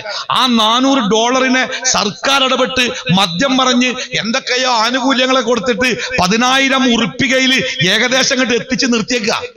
ഇതിവിടെ തീരൂല. ഈ യുദ്ധത്തിന്റെ പ്രത്യാഘാതങ്ങൾ ഇനി എത്ര കാലം ലോകം അങ്ങാടിയിലൊക്കെ അങ്ങനെ മാങ്ങ 3 കിലോ മാങ്ങ 100 റുപ്യക്ക്. നമുക്ക് സമയത്തിന്റെ ഒരു കുറവുണ്ടല്ലോ, വിജ്ഞാനവേദിയല്ലേ. പണ്ട് ഈ വിജ്ഞാനവേദി തുടങ്ങുന്ന സമയത്ത് ഞങ്ങളുടെ ഈ പ്രബോധന രംഗത്ത് പ്രവർത്തിക്കുന്ന ആൾക്കാരൊക്കെ വിളിച്ചിട്ട് അന്ന് കിട്ടിയ നിർദ്ദേശം എന്താ അറിയോ? വിജ്ഞാനവേദിയിലെ സംസാരം 1 മണിക്കൂറിൽ കൂടരുതെന്നാണ്. ആൾക്കാർക്ക് മടുപ്പുണ്ടാക്കാതെ, മുഷിപ്പുണ്ടാക്കാതെ 1 മണിക്കൂറിൽ ഒതുങ്ങി സംസാരിക്കണം എന്നാ പറഞ്ഞത്. ഇൻഷാ അല്ലാഹ് നീണ്ടു പോകാത്ത രൂപത്തിൽ ഞാനും എന്റെ സംസാരം ആ രൂപത്തിൽ തന്നെ അവസാനിപ്പിക്കാം. പറയാൻ എനിക്കും കേൾക്കാൻ നിങ്ങൾക്കും ജീവിതത്തിൽ പകർത്താൻ നമുക്കെല്ലാവർക്കും അല്ലാഹു തൗഫീഖ് നൽകുമാറാവട്ടെ. അപ്പൊ ഞാൻ പറഞ്ഞു വന്നത്, നമ്മുടെ ചുറ്റുപാടുകളിൽ നടക്കുന്ന സംഭവ വികാസങ്ങളിൽ നിന്നൊക്കെ നമ്മൾ മനസ്സിലാക്കിയിരിക്കേണ്ട ഏറ്റവും പ്രധാനപ്പെട്ട സംഗതി എന്ന് പറയുന്നത് നമ്മുടെ ഈ ദൗർബല്യവും മനുഷ്യൻ എന്ന ജീവിയുടെ നിസ്സഹായ അവസ്ഥയും അത് തന്നെയാണ്. ചിലപ്പോഴെങ്കിലും മനുഷ്യൻ അതിരുവിട്ട് അഹങ്കാരത്തിന്റെ കൊടുമുടിയിലേക്ക് കയറിപ്പോകാറുണ്ട് എന്ന് സൂചിപ്പിക്കാൻ വേണ്ടിയാണ് ഞാൻ ആമുഖമായി ഇത്രയും കാര്യങ്ങൾ സൂചിപ്പിച്ചത്. ഒരു മനുഷ്യനെ സംബന്ധിച്ചിടത്തോളം നമുക്കെല്ലാവർക്കും അറിയാം, നമ്മളൊക്കെ ജനിച്ചിട്ടുണ്ടെങ്കിൽ മരിക്കും എന്ന കാര്യത്തിൽ ഒരു മനുഷ്യന് പോലും തർക്കമില്ല. ഞാൻ മരിക്കൂല എന്ന് പറയാൻ ഒരു സാധാരണ ഒരു മനുഷ്യന് സാധ്യവുമല്ല. നമ്മുടെ ചുറ്റുപാടുകളിലൊക്കെ മരണങ്ങൾ യഥേഷ്ടം സംഭവിച്ചുകൊണ്ടിരിക്കുക. ഇഷ്ടം പോലെ മനുഷ്യന്മാര് മരിച്ചുകൊണ്ടിരിക്കുക. മരണം എന്നത് ഒരു പ്രത്യേക വാർത്ത പോലും അല്ല. ഇപ്പൊ നമ്മളൊക്കെ ഈ ഇരിക്കുന്ന നമ്മളൊക്കെ വേണ്ടപ്പെട്ട ഓടിപ്പോയി ആൾക്കാരുള്ളൂ. നമ്മളിപ്പം മരിച്ചു നിൽക്കുക. നമ്മളിൽ ആരെങ്കിലും ഒരാള് ഈ സമയത്ത് മരണപ്പെട്ടു നിൽക്കി, നാളെ രാവിലെ വലിയ കുഴപ്പമൊന്നുമില്ലെങ്കിൽ 9 മണിയാകുമ്പോ നമ്മുടെ മയ്യത്ത് നിസ്കരിക്കാൻ വേണ്ടി പള്ളിയിലെത്തും. 10 മണിയാകുമ്പോഴേക്ക് ആളുകൾ പള്ളിയിൽ നിന്ന് പിരിഞ്ഞു പോകുമ്പോൾ ചിലപ്പോ പുറത്തുള്ള ആൾക്കാർ ചോദിക്കും, എന്തേ? ഒന്നുമില്ല, നമ്മുടെ മൂപ്പര് മരിച്ച് 1:30 വൈകുന്നേരം പള്ളിക്ക് കണ്ടിഞ്ഞാലോ, ഒരു 9 മണിക്ക് മരിച്ചു, താങ്കൾ മയ്യത്ത് നിസ്കരിച്ച് വരിക. ഒന്നും സംഭവിക്കൂല ഈ ലോകത്ത്. നമ്മൾ വിചാരിക്കും നമ്മളൊക്കെ പോയാല് എന്തേലൊക്കെ സംഭവിക്കും. ഒന്നും സംഭവിക്കൂല. എത്രയോ പ്രഗത്ഭരായ ആളുകള്, എത്രയോ വലിയ വലിയ ആളുകള്, നാടുകൾക്ക് വേണ്ട, നാട്ടുകാർക്ക് വേണ്ട എത്രയോ ആളുകള് പെട്ടെന്ന് അത് ഇല്ലാതായി തീരുമ്പോ അവിടെ ചിലപ്പോ ഒരത്ഭുതത്തിന്റെ, ഒരു ഭയപ്പാടിന്റെ ഒരു നിശ്വാസം ഉണ്ടായേക്കാം. പിന്നെ അതങ്ങ് അമർന്നു പോകും. അതുകൊണ്ട് മരണം എന്നത് നമ്മളാരും ഭയപ്പെട്ട് മാറി നിൽക്കേണ്ട ഒരു സംഗതിയല്ല. അത് സംഭവിക്കുക തന്നെ ചെയ്യും. ഒരു സംശയം ആർക്കും വേണ്ട, പ്രായവും വേണ്ട. ഖബർസ്ഥാനിൽ പോയോക്കണ്ടി, ഒരു മുഴം വലിപ്പമുള്ള ചെറിയ ഖബറുകൾ ഉണ്ടാവും. 6 അടി 7 അടി വലിപ്പമുള്ള വമ്പൻ ഖബറുകൾ ഉണ്ടാവും. ചെറിയ കുട്ടി മുതൽ വലിയ മനുഷ്യന്മാർ വരെ ആ മണ്ണിലങ്ങനെ കിടക്കല്ലേ അല്ലേ? അപ്പൊ മരണം എന്നത് മാറ്റിവെക്കാൻ പറ്റാത്ത നമ്മുടെ ജീവിതത്തിന്റെ ഭാഗമാണ് എന്ന് നമുക്കെല്ലാവർക്കും ബോധ്യമുണ്ട്. മനുഷ്യൻ ഈ ഭൂമിയിൽ ജീവിക്കാൻ തുടങ്ങിയ കാലം മുതൽ മരണത്തെ അകറ്റി നിർത്താനും ഇല്ലാതാക്കാനുമുള്ള പരിശ്രമങ്ങളും പഠനങ്ങളും ഗവേഷണങ്ങളും ഉണ്ടായിട്ടുണ്ട്. പക്ഷെ ആ രംഗത്ത് 1 ഇഞ്ച് പോലും എന്തെങ്കിലും പുതിയതായിട്ട് കണ്ടുപിടിക്കാൻ ഇന്നോളം മനുഷ്യർക്ക് സാധിച്ചിട്ടില്ല. അല്ലാഹു തആല പറഞ്ഞത് കുല്ലു നഫ്സിൻ ദാഇഖത്തുൽ മൗത്ത്. എല്ലാ മനുഷ്യരും മരണം ആസ്വദിക്കുന്നതാണ്. എന്താ അങ്ങനെ പറഞ്ഞാല്, നമ്മളെ ചില ആൾക്കാർ പറയും, ഇപ്പൊ നമ്മള് ഷുഗറൊക്കെ ഉള്ള ആൾക്കാരാണെങ്കിൽ അറിയാതെ മരിച്ചു പോകും. അറിയാതെ ഒന്നും ആരും മരിക്കൂല, അറിഞ്ഞിട്ട് തന്നെ മരിക്കുള്ളൂ. എല്ലാ മനുഷ്യരും മരണം അനുഭവിക്കല്ല, മരണം ആസ്വദിക്കും എന്നാ അല്ലാഹു പറഞ്ഞേ. എന്ന് പറഞ്ഞാൽ അതിന്റെ വേദനയും അതിന്റെ ഭയപ്പാടും അതിന്റെ പ്രയാസങ്ങളും ഒക്കെ ഓരോ വ്യക്തിയും അത് അനുഭവിക്കുക തന്നെ ചെയ്യും. അതിനാർക്കും ഒഴിവില്ല. ഒഴിവുണ്ടാകുകയാണെങ്കിൽ അള്ളാന്റെ ഹബീബ് ഒഴിവാവൂലേ? നബി സല്ലല്ലാഹു അലൈഹി വസല്ലമ, ആ റസൂലുള്ളാഹി സ്വല്ലല്ലാഹു അലൈഹി വസല്ലമ തന്റെ മരണത്തിന്റെ സമയത്ത് ആയിഷ റളിയല്ലാഹു അൻഹയുടെ മടിയിൽ തലവെച്ച് അങ്ങോട്ടും ഇങ്ങോട്ടും തിരിഞ്ഞും മറിഞ്ഞും അസ്വസ്ഥമായി കിടക്കുന്ന സമയത്ത് പ്രവാചകന്റെ അവസാന നിമിഷങ്ങൾ എത്തിയപ്പോ അള്ളാഹുവിന്റെ റസൂല് തനിക്ക് സാധിക്കുന്ന അത്ര ശബ്ദത്തിൽ ഈ ലോകത്തിനോട് പറഞ്ഞ ഒരു കാര്യമുണ്ട്. അലാ ഇന്നലിൽ മൗതി സക്കറാത്ത്, ഇന്നലിൽ മൗതി സക്കറാത്ത്. അലാ, നിങ്ങൾ അറിഞ്ഞോളണം. എല്ലാവരോടും പറയണേ. അവസാനവും ഒരു പാഠം ഈ ഉമ്മത്തിന് പറഞ്ഞു കൊടുത്തിട്ടാ റസൂല് പോണേ. അത് റസൂലുള്ള ഗവേഷണം നടത്തി കണ്ടുപിടിച്ചതല്ല, ഏതെങ്കിലും പുസ്തകം വായിച്ച് കിട്ടിയതുമല്ല. പ്രവാചകന്റെ അനുഭവത്തിൽ ആ അനുഭവമാ പറയണേ. ഇന്നലിൽ മൗതി സക്കറാത്ത്. നല്ല തണുപ്പുള്ള പുഴയ്ക്ക് കുറെ ആൾക്കാർ ചാടാൻ നിൽക്കുന്നുണ്ട്. ഒരാൾ ചാടിയപ്പോഴാണ് മനസ്സിലായത് അപാര തണുപ്പാണ് പുഴക്ക്. അയാൾ പറയുതാ എല്ലാ തണുപ്പുണ്ട് കേട്ടോ. അതുപോലത്തെ മുന്നറിയിപ്പാ കിട്ടിയേ.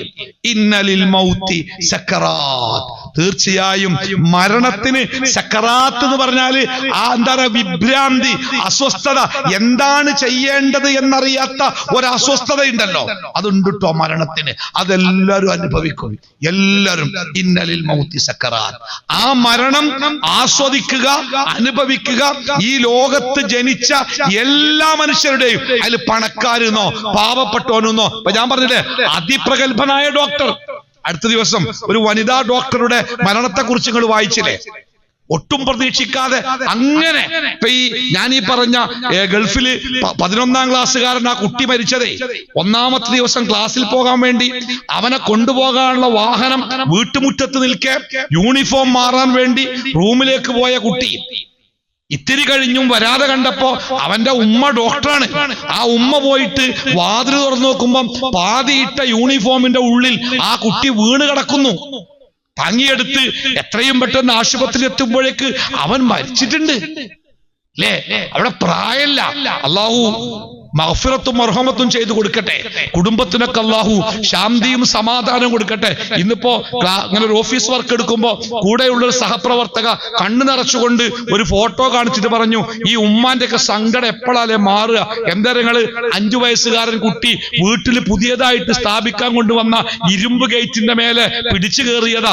ആ ഗേറ്റ് അവന്റെ ദേഹത്തേക്ക് വീണ് ആ 5 വയസ്സുകാരൻ കുട്ടി മരിച്ചിരിക്കുന്നു. എന്നാണ് ആ കുടുംബത്തിന്റെ ഒക്കെ സങ്കടം മാറുക?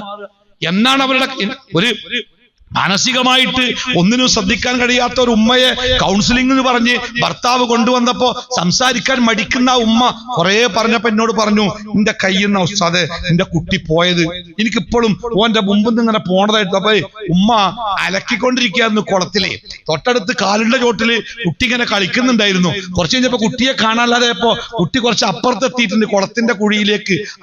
ഉമ്മ തന്റെ കൈ കൊണ്ട് മോനെ പിടിച്ചിട്ടുണ്ട്. പക്ഷെ അലക്കിക്കൊണ്ടിരിക്കുന്ന സോപ്പിന്റെ വല്ലാത്ത പതുപതുത്ത കയ്യിൽ നിന്ന് മകന്റെ കൈ ഇങ്ങനെ ഊരി മകൻ അപ്രത്യക്ഷനാകുന്നത് ആ അമ്മ അറിഞ്ഞിട്ടുണ്ട്. ഇപ്പോ മാനസികമായിട്ട് ഉമ്മ പറയാണ്, എനിക്ക് എന്റെ കയ്യിൽ നിന്ന് എന്റെ മോന്റെ കൈ ഇങ്ങനെ ഊരിപ്പോണേ, എനിക്കിങ്ങനെ എപ്പോഴും ഇങ്ങനെ തോന്നുക, അതുകൊണ്ട് എനിക്ക് വേറെ ഒന്നും ശ്രദ്ധിക്കാൻ പറ്റുന്നില്ല, ഒന്നും ചെയ്യാൻ പറ്റുന്നില്ല. ആ ഒരു വല്ലാത്ത മാനസികാവസ്ഥയിലാണ് ഉമ്മ. ഞാൻ സൂചിപ്പിച്ചത് ഏത് സമയത്തും എപ്പോഴും അതിന് ഇന്നത് ഒന്നുമില്ല, പ്രായോ ജാതിയോ വലിപ്പോ ഒന്നുമില്ല. മുന്നാളാരോ ഒരാൾ മരണപ്പെട്ടപ്പോ അവരുടെ ജാതി നോക്കിയിട്ട് അതിന്റെ താഴെ ഒരുപാട് കമന്റുകൾ ഇട്ടത് ഭയങ്കര വിവാദമായി. പിറ്റേ ദിവസം മറുജാതിയിൽപ്പെട്ട വേറെ കുറെ ആൾക്കാർ മരിക്കുമ്പോ അതിന്റെ താഴെ വികൃതമായ കമന്റുകൾ. അതൊന്നൊരു വിഷയമല്ല. അതായത് ലോകത്ത് മനുഷ്യനായിട്ട് ജനിച്ചിട്ടുണ്ടോ അവർ മരിക്കും, അത് അള്ളാഹുവിന്റെ നിശ്ചയമാണ്, സൃഷ്ടാവിന്റെ നിശ്ചയമാണ്. ആരും ബാക്കിയായിട്ടില്ല, അതങ്ങനെ മരിച്ചുകൊണ്ടേയിരിക്കുക. പക്ഷേ മരണം എന്നത് എന്താണ്? മരണം ജീവിതത്തിന്റെ അവസാനമാണെങ്കിൽ, ഒരു മനുഷ്യന്റെ ജീവിതത്തിന്റെ അവസാനമാണ് മരണമെങ്കിൽ, ഈ ലോകത്തിലെ ഏറ്റവും മനോഹരമായ സംഗതി മരണട്ടോ, സംശയിക്കണ്ട. മരണം ഒരവസാനാണ്, അതിന്റെ അപ്പുറത്തേക്ക് ഒന്നുമില്ല എങ്കിൽ മരണമാണ് ജീവിതത്തിലെ ഏറ്റവും മനോഹരമായ സംഗതി. കടം, രോഗം, പ്രയാസം, നിരാശ, ഒറ്റപ്പെടൽ, മനുഷ്യൻ അനുഭവിക്കുന്ന എത്രങ്ങാനും പ്രതിസന്ധികളുണ്ട്. ആ സകല പ്രതിസന്ധികളും മരണത്തോടുകൂടി അങ്ങോട്ട് തീരുമെങ്കിൽ ആ മരണമല്ലേ ലോകത്തിലെ ഏറ്റവും മനോഹരമായ സംഗതി. എന്നാൽ വിശ്വാസികളെ സംബന്ധിച്ച്, ഒരു മുസ്ലിമായ മനുഷ്യനെ സംബന്ധിച്ച് എന്താണ് മരണമെന്ന് വളരെ കൃത്യമായി നമ്മുടെ മതം നമുക്ക് പഠിപ്പിച്ചു തന്നിട്ടുണ്ട്. അല്ലാഹു തആല പറഞ്ഞു, എല്ലാ മനുഷ്യരും മരണം ആസ്വദിക്കും. ആ മരണം ആസ്വദിച്ചു കഴിഞ്ഞാൽ പിന്നീട് അള്ളാഹുവിന്റെ മുമ്പിലേക്ക് അവർ കൊണ്ടുവരപ്പെടുകയും അവർ ചെയ്ത എല്ലാ പ്രവർത്തനങ്ങൾക്കും അല്ലാഹു തആല വളരെ കൃത്യമായി കണക്കുകൾ ബോധ്യപ്പെടുത്തി അവന് രക്ഷശിക്ഷകൾ കൊടുക്കും എന്നത് നമ്മുടെ വിശ്വാസത്തിന്റെ ഏറ്റവും പ്രധാനപ്പെട്ട മർമ്മപ്രധാനമായ ഭാഗമാണ്. ഇസ്ലാമിക വിശ്വാസത്തിന്റെ ഏറ്റവും വലിയ പ്രത്യേകത എന്താണ് എന്ന ചോദ്യത്തിന് 2 ഉത്തരങ്ങളാണ്. ഒന്ന്, ഇസ്ലാമിലെ ഏകദൈവ വിശ്വാസം. 2, ഇസ്ലാമിലെ പുനർജന്മ വിശ്വാസം അല്ലെങ്കിൽ പരലോക വിശ്വാസം. അല്ലദീന ആമനു ബില്ലാഹി വൽ യൗമിൽ ആഖിർ. ഈ 2 പദങ്ങളെയും ഖുർആൻ ഒരുപാട് സ്ഥലങ്ങളിൽ ചേർത്ത് വെക്കുന്നുണ്ട്. അല്ലാഹുവിലും അന്ത്യദിനങ്ങളിലും വിശ്വസിക്കുന്നവർ, വമൻ കാന യുഅ്മിനു ബില്ലാഹി വൽ യൗമിൽ ആഖിർ, ഒരാൾ അല്ലാഹുവിലും അന്ത്യനാളിലും വിശ്വസിക്കുന്നുണ്ടെങ്കിൽ, ആ പ്രയോഗം ഖുർആനിലും ഹദീസുകളിലും ഒരുപാട് നമുക്ക് കാണാം. അത് നമ്മുടെ വിശ്വാസത്തിന്റെ ഏറ്റവും പ്രധാനപ്പെട്ട 2 ഭാഗം. ഒരു തല അല്ലാഹുവിലുള്ള വിശ്വാസം, മറുഭാഗം ഈ വിശ്വാസത്തിന്റെ കണക്ക് ചോദിക്കുന്ന ഒരു പരലോകത്തിലുള്ള വിശ്വാസം, ഒരു വിചാരണയുടെ വിശ്വാസം, നന്മ തിന്മകൾ വിചാരണ ചെയ്യപ്പെട്ട് പ്രതിഫലം കൊടുക്കുമെന്ന വിശ്വാസം. ആ വിശ്വാസമാണ് ഇസ്ലാമിലെ ഏറ്റവും പ്രധാനപ്പെട്ട വിശ്വാസങ്ങളിൽ ഒന്ന്. നോക്കൂ, ഇങ്ങനെ ഒരു പരലോകമില്ല, വിചാരണയില്ല, പുനർജന്മമില്ല എങ്കിൽ ഈ ലോകത്തെ മനുഷ്യൻ എന്തും ചെയ്തൂടെ? ഒരു ജീവിതകാലം മുഴുവനും സമ്പന്നമായിട്ട് ജീവിക്കാൻ അവസരമുണ്ടായിട്ടും അതൊഴിവാക്കി നമ്മുടെ രാജ്യത്തിന്റെ സ്വാതന്ത്ര്യത്തിന് വേണ്ടി കാലിൽ ചെരുപ്പില്ലാതെ അർദ്ധനഗ്നനായി അങ്ങനെ നടന്ന് അവസാനം ഗാന്ധിജി കൊല്ലപ്പെട്ടു. ഗാന്ധിജിയെ കൊന്നത് അക്രമിയായ ഗോഡ്സെ, നാഥുറാം ഗോഡ്സെ. ഗാന്ധിജി മരിച്ചു, മണ്ണായി പോയി. ഗോഡ്സെയും മരിച്ചു, മണ്ണായി പോയി. ഗാന്ധിജിയുടെ ഈ ത്യാഗം കൊണ്ട് ഗാന്ധിജിക്ക് എന്താ കിട്ടിയേ? അക്രമിയായ ഗോഡ്സെക്ക് എന്താ കിട്ടിയേ? രണ്ടാളും മണ്ണായെങ്കിൽ പിന്നെന്ത് മാറ്റാനുള്ളത്? ലക്ഷക്കണക്കിന് ആളുകളെ കൊന്ന അക്രമികളായ ഭരണാധികാരികൾ ഈ ലോകത്തുണ്ടായിട്ടില്ലേ? അവരുടെ അക്രമങ്ങൾക്ക് അവർക്ക് എന്ത് ശിക്ഷയാ കിട്ടിയത്? ഒരാളെ കൊന്നവനെ തൂക്കിക്കൊല്ലാം, 10 ആളെ കൊന്നവനെ എത്ര വട്ടം തൂക്കിക്കൊല്ലും? 100 ആളെ കൊന്നവനെ അമേരിക്കൻ പ്രസിഡന്റ്, ഇന്നത്തെ അമേരിക്കൻ പ്രസിഡന്റിന്റെ ബുദ്ധിയില്ലാത്ത പ്രവർത്തനങ്ങളുടെ അനന്തരഫലമാണ് ഇന്ന് ലോകം അനുഭവിക്കുന്ന മുഴുവൻ പ്രതിസന്ധികളുമെന്ന് ആർക്കാണ് അറിയാത്തത്? എത്ര മരണങ്ങൾ! കൊച്ചുകുട്ടികളെ പോലും കൊന്നൊടുക്കുന്ന ഇസ്രയേലിന്റെ പട്ടാളക്കാർക്ക് ഊർജം നൽകുന്നത് ഈ അക്രമിയായ മനുഷ്യനല്ലേ? അയാളുടെ അക്രമത്തിന് മറുപടി കൊടുക്കാൻ, അയാളുടെ അക്രമത്തിന് ശിക്ഷ കൊടുക്കാൻ ഈ ലോകത്ത് എന്ത് സംവിധാനമുള്ളത്? ഐക്യരാഷ്ട്രസഭക്കോ അന്താരാഷ്ട്ര നീതിന്യായ കോടതിക്കോ ആർക്കെങ്കിലും ഈ വിഷയത്തിൽ ഒരു വാക്ക് പറയാൻ പറ്റുമോ? ഇന്നലെ മിനിഞ്ഞാന്ന് ഞെട്ടിപ്പിക്കുന്ന ഒരു വാർത്ത വായിച്ച് ശരിയാണോ അല്ലേ എനിക്കറിയില്ല. നോബൽ സമ്മാനം നൽകുന്ന ആ ഏജൻസിയുടെ ലിസ്റ്റില് സമാധാനത്തിന്റെ നോബൽ സമ്മാനത്തിന്റെ പട്ടികയില്, സാധ്യതാ പട്ടികയിൽ ഇയാളുടെ പേരുണ്ടത്രേ. ലോകത്ത് ഏറ്റവും വലിയ സമാധാനമുണ്ടാക്കിയ ആളുകൾക്ക് കൊടുക്കുന്ന ആ അന്താരാഷ്ട്ര പുരസ്കാരത്തിന് തെരഞ്ഞെടുക്കാൻ പോകുന്ന ആളുകളുടെ പട്ടികയിൽ ഇയാളുടെ പേരുണ്ട് എന്ന് പറയുമ്പോൾ ലോകം എത്രമാത്രം അക്രമികളുടെ കൈകളിലെത്തിയിരിക്കുന്നു എന്ന് നമ്മൾ ചിന്തിക്കേണ്ടി വരും. ആരാണ് അവർക്ക് അവർ ചെയ്ത കുറ്റങ്ങൾക്ക് ശിക്ഷ കൊടുക്കുക? ഈ ലോകത്തേന് സംവിധാനമല്ല, ആർക്കില്ല. ഇവിടെ നന്മ ചെയ്യുന്ന മനുഷ്യന്മാരുണ്ട്, തിന്മ ചെയ്യുന്ന മനുഷ്യന്മാരുണ്ട്. ഈ നന്മക്കെന്ത് ഫലം, ഈ തിന്മക്കെന്ത് പേടി? അതുകൊണ്ട് തന്നെ ഈ ലോകത്തെ മനുഷ്യന്റെ പ്രവർത്തനങ്ങൾക്ക് തക്കതായ പ്രതിഫലം കിട്ടണമെങ്കിൽ അത് കൊടുക്കാൻ പറ്റിയ മറ്റൊരു ലോകത്തേക്ക് മനുഷ്യൻ എത്തേണ്ടതുണ്ട് തീർച്ചയായും. അള്ളാഹുവിന്റെ പ്രവാചകൻ സല്ലല്ലാഹു അലൈഹി വസല്ലമ പറഞ്ഞു, നാളെ പരലോകത്ത് അള്ളാഹു ലോകത്തിലെ മുഴുവൻ ജീവികളെയും ഒരുമിച്ച് കൂട്ടും. മനുഷ്യന്മാര് മാത്രല്ല, ലോകത്തിലെ മുഴുവൻ ജീവികളെയും. എന്നിട്ട് ഈ ഭൂമിയിൽ വെച്ച് കൊമ്പുള്ള ഒരാട് കൊമ്പില്ലാത്ത ഒരാടിനെ കുത്തി, നമുക്ക് കാണാറുണ്ട്, നമ്മള് ആട്ടുംകൂട്ടങ്ങൾ ഒന്നായിട്ട് വിടുമ്പോ ചില പോക്കിരികളായ ആടുകൾ ചില ആടുകളൊക്കെ കുത്തി ഓടിക്കുന്നത് കാണാം. റസൂൽ പറയണേ, കൊമ്പുള്ള ഒരാട് കൊമ്പില്ലാത്ത ഒരാടിനെ ഈ ലോകത്ത് വെച്ച് കുത്തിയിട്ടുണ്ടെങ്കിൽ ആ കൊമ്പില്ലാത്ത ആടിൽ ഓടിയിട്ടുണ്ടാവും. നാളെ പരലോകത്ത് ആ കൊമ്പില്ലാത്ത ആടിന് അള്ളാഹു കൊമ്പുണ്ടാക്കി കൊടുക്കുന്ന, എന്തിന്? തന്നെ കുത്തിയ ഈ കൊമ്പുള്ള ആടിനോട് പ്രതികാരം ചെയ്യാൻ അള്ളാഹു ആ ആടിന് അവസരമുണ്ടാക്കുന്ന നീതിമാനായ അള്ളാഹു. എവിടെയും ഒരാളോടും ഒരിത്തിരി പോലും അനീതി ചെയ്യാത്ത അല്ലാഹു.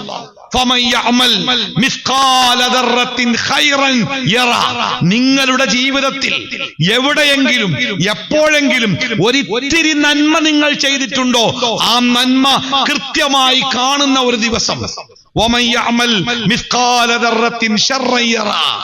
അടച്ചിട്ട വാതിലിന്റെ ഉള്ളിൽ, കൂരാക്കൂരിരുട്ടിൽ, ആരും കാണാത്തിടത്ത്, എവിടെയാവട്ടെ എന്താവട്ടെ, ഒരു ചെറു തിന്മ നിങ്ങൾ ചെയ്തിട്ടുണ്ടോ?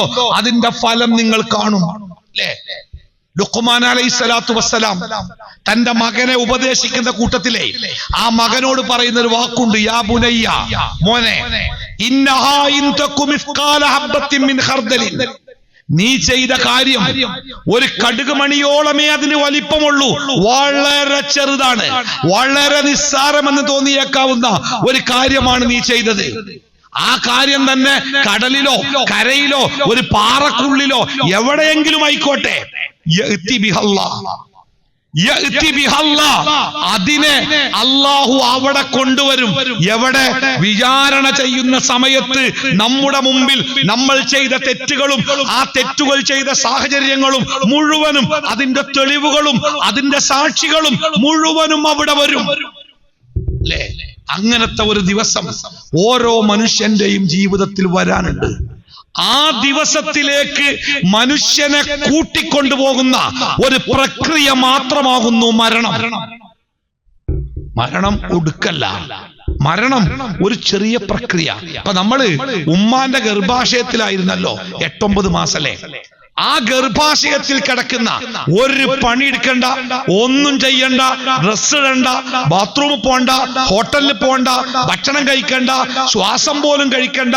ആ ഉമ്മാന്റെ ഗർഭാശയത്തിൽ ചുരുണ്ടുകൂടി മുഴുവൻ മണിക്കൂറുകളും സുഖമായിട്ട് ഉറങ്ങുന്ന ഒരു കുട്ടിയോട് ഒരാള് പറയാ, ജയ് കുറെ കാലൊന്നും ഇവിടെ കിടന്ന് ഉറങ്ങൂലട്ടോ, കുറച്ച് കഴിഞ്ഞാല് ഇവിടുന്ന് ഇറങ്ങണം, ഇവിടുന്ന് ഇറങ്ങിയാല് വേറെ ഒരു ലോകമുണ്ട്, അവിടെ ശ്വാസം വേണമെങ്കിൽ ഒറ്റക്ക് വലിച്ചോളണം, വെള്ളം വേണമെങ്കിൽ ഒറ്റക്ക് കുളിച്ചോളണം, ഭക്ഷണം വേണമെങ്കിൽ ഉണ്ടാക്കിക്കൊള്ളണം, നയിക്കണം, മല കയറണം, പാറ പൊട്ടിക്കണം, വെയിൽ കൊള്ളണം, കടലിൽ പോണം എന്നൊക്കെ പറഞ്ഞാല് ആ കുട്ടി സമ്മതിക്കോ?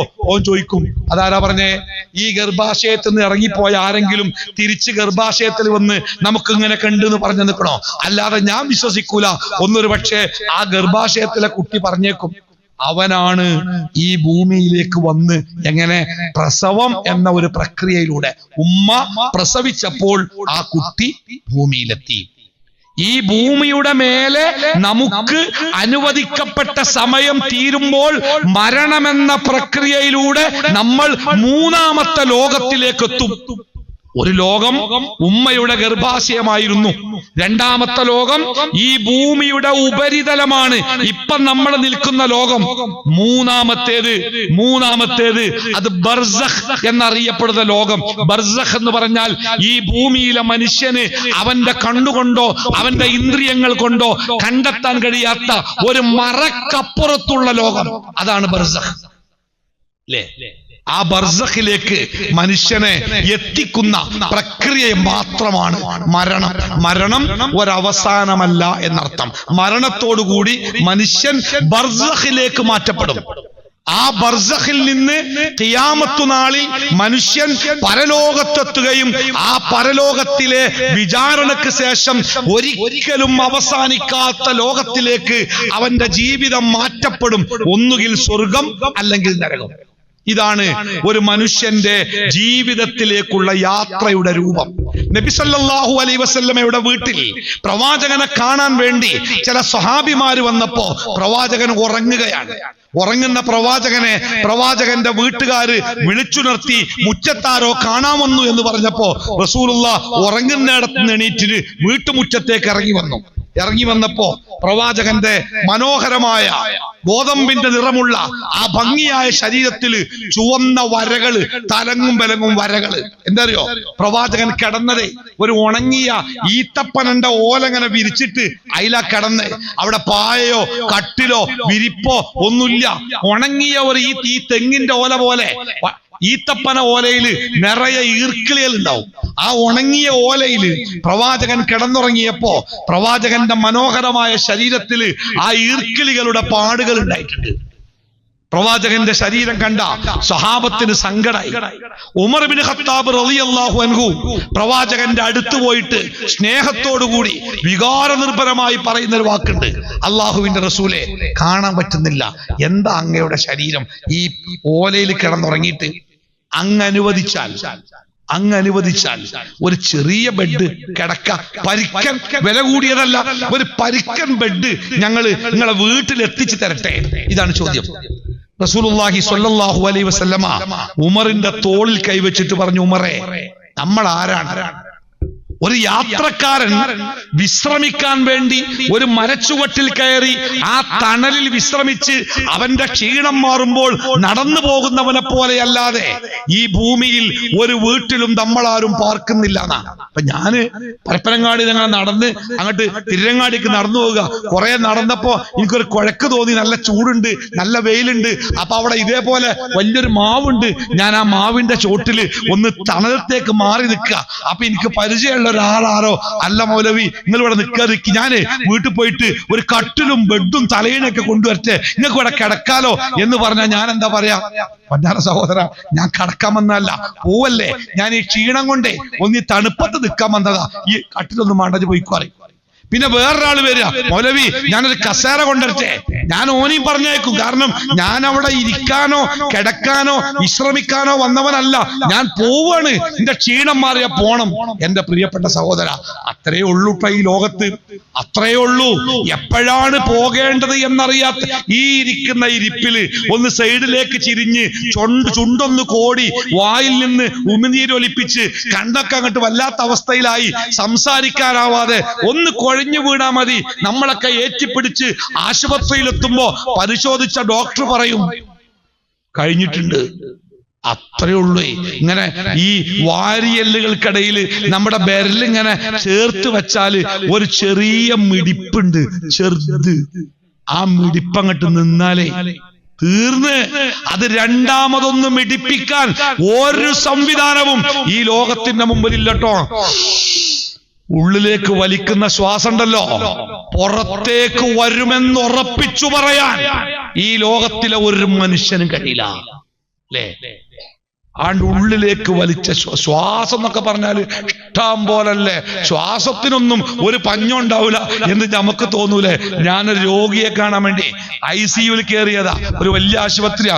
അപ്പൊ ഇങ്ങനെ അപ്പുറത്തുപ്പുറത്ത് കുറെ ചെറിയ ഇതുണ്ട്, ICU വാർഡുകളുണ്ട്. തൊട്ടപ്പുറത്തെ ബെഡ്ന്നുണ്ട് ഭയങ്കര ഒച്ചയും വിളിയും നിലവിളിയൊക്കെ ആയിട്ട്. അപ്പൊ ഞാൻ നിൽക്കുന്ന രോഗിന്റെ അടുത്തുള്ള ആളോട് ചോദിച്ചു, എന്താ അപ്പുറം? പറഞ്ഞ അപ്പുറം എപ്പോഴും അങ്ങനെ തന്നെയാ, ഭയങ്കര ബഹള. അപ്പൊ എന്താ രോഗം? അയാൾക്ക് ശ്വാസം കിട്ടുന്നില്ല, അതാ പ്രശ്നം. അപ്പൊ ഞാനിങ്ങനെ പാടി നോക്കി.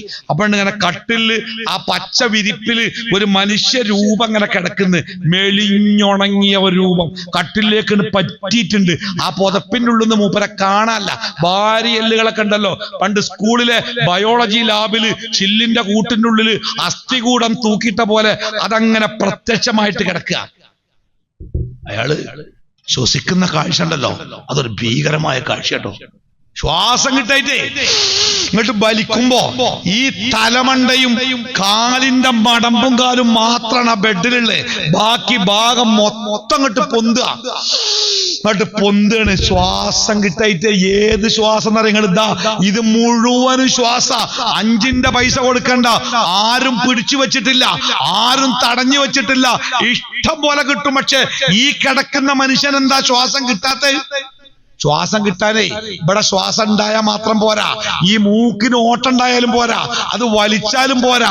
ഈ ശ്വാസത്തിന് കടന്നു ചെല്ലേണ്ട ആ ശ്വാസകോശത്തിന്റെ അറകളുണ്ടല്ലോ, അത് ശ്വാസം ചെല്ലുമ്പോ അതിങ്ങനെ അങ്ങോട്ട് വീർക്കണം. അപ്പോഴേ ശ്വാസം അതിൻ്റെ ഉള്ളിലേക്ക് കേറുള്ളൂ. അതങ്ങനെ തന്നെ കിടക്കുകയാണെങ്കിലേ നമ്മൾ എങ്ങനെ ആഞ്ഞു വലിച്ചാലും സംഗതി അങ്ങോട്ട് ചെല്ലൂല. പണ്ടൊക്കെ കുട്ടിക്കാലത്ത് നമ്മള് ചില ബലൂണുകൾ വാങ്ങിയിട്ടുണ്ട്, കട്ടിയുള്ള ബലൂൺ. എത്ര വീർപ്പിച്ചാലും ഇവിടെ അങ്ങോട്ട് കവിളിങ്ങോട്ട് വേദനിക്കാന്നല്ലാതെ ബലൂൺ വീർക്കൂല. ആജാതി ബലൂൺ. ചില ശ്വാസകോശങ്ങൾ അങ്ങനെയാ, അതിങ്ങോട്ട് ചുരുങ്ങിയിട്ടേ അതിലേക്ക് ശ്വാസം അങ്ങോട്ട് ചെല്ലൂല. ഈ വ്യക്തി ശ്വാസത്തിന് വേണ്ടി ആഞ്ഞു വലിക്കും, പക്ഷെ അവിടെ കേറി ചെല്ല സ്ഥലല്ല, അല്ലേ? അപ്പോ മനുഷ്യന്റെ ജീവിതത്തില് ആ മനുഷ്യ ജീവിതം എവിടെ വെച്ചും അവസാനിക്കാവുന്ന ജീവിതത്തില് ആ ജീവിതത്തിൽ മരണമെന്നത് യഥാർത്ഥമായ അവസാനമല്ലെന്നും അത് മറ്റൊരു ലോകത്തേക്കുള്ള മാറ്റമാണെന്നും നമ്മൾ ആദ്യം മനസ്സിലാക്കണം. മരണത്തിന് വേറെ പ്രത്യേകത കൂടിയുണ്ട്. മരണം എന്നത് അല്ലാഹു സുബ്ഹാനഹു തആല നമുക്ക് നമ്മുടെ യഥാർത്ഥമായ ജീവിതത്തിൽ രക്ഷപ്പെടാൻ ആവശ്യമായ കർമ്മങ്ങൾ അനുഷ്ഠിക്കാൻ അനുവദിച്ചു തന്ന ജീവിതയാത്രയിലെ ഒരു ഭാഗമാണ് ഈ ദുനിയാവിലെ ജീവിതം. ഭർത്താവ് ഉമ്മാന്റെ വയറ്റിലായപ്പോ നമുക്കൊന്നും ചെയ്യാനില്ല. അതിന്റെ മുമ്പ് നമ്മൾ ഉണ്ടായിനി. ആദ്യം ഉണ്ടായത് നമ്മുടെ ആത്മാവാട്ടോ. ആ ആത്മാവ് ആലമുൽ അർവാഹ്, അങ്ങനെ ലോകമുണ്ട്. ലോകം എത്രങ്ങാനുണ്ട് നിങ്ങള്? നമ്മൾ കണ്ടത് കുറച്ചല്ലേ. നമ്മുടെ ജീവിതയാത്രയിൽ നമ്മൾ കണ്ണു തുറന്ന് കണ്ടത് ഈ ഒരു ലോകം മാത്രാണേ. ഇതിന്റെ മുമ്പ് ഉമ്മാന്റെ ഗർഭാശയുണ്ട്, അത് നമ്മൾ കണ്ടിട്ടില്ല. അതിന്റെ അപ്പുറത്ത് ആലമുൽ അർവാഹ്, ആത്മാവുകളുടെ ലോകമുണ്ട്, അത് നമ്മൾ കണ്ടിട്ടില്ല.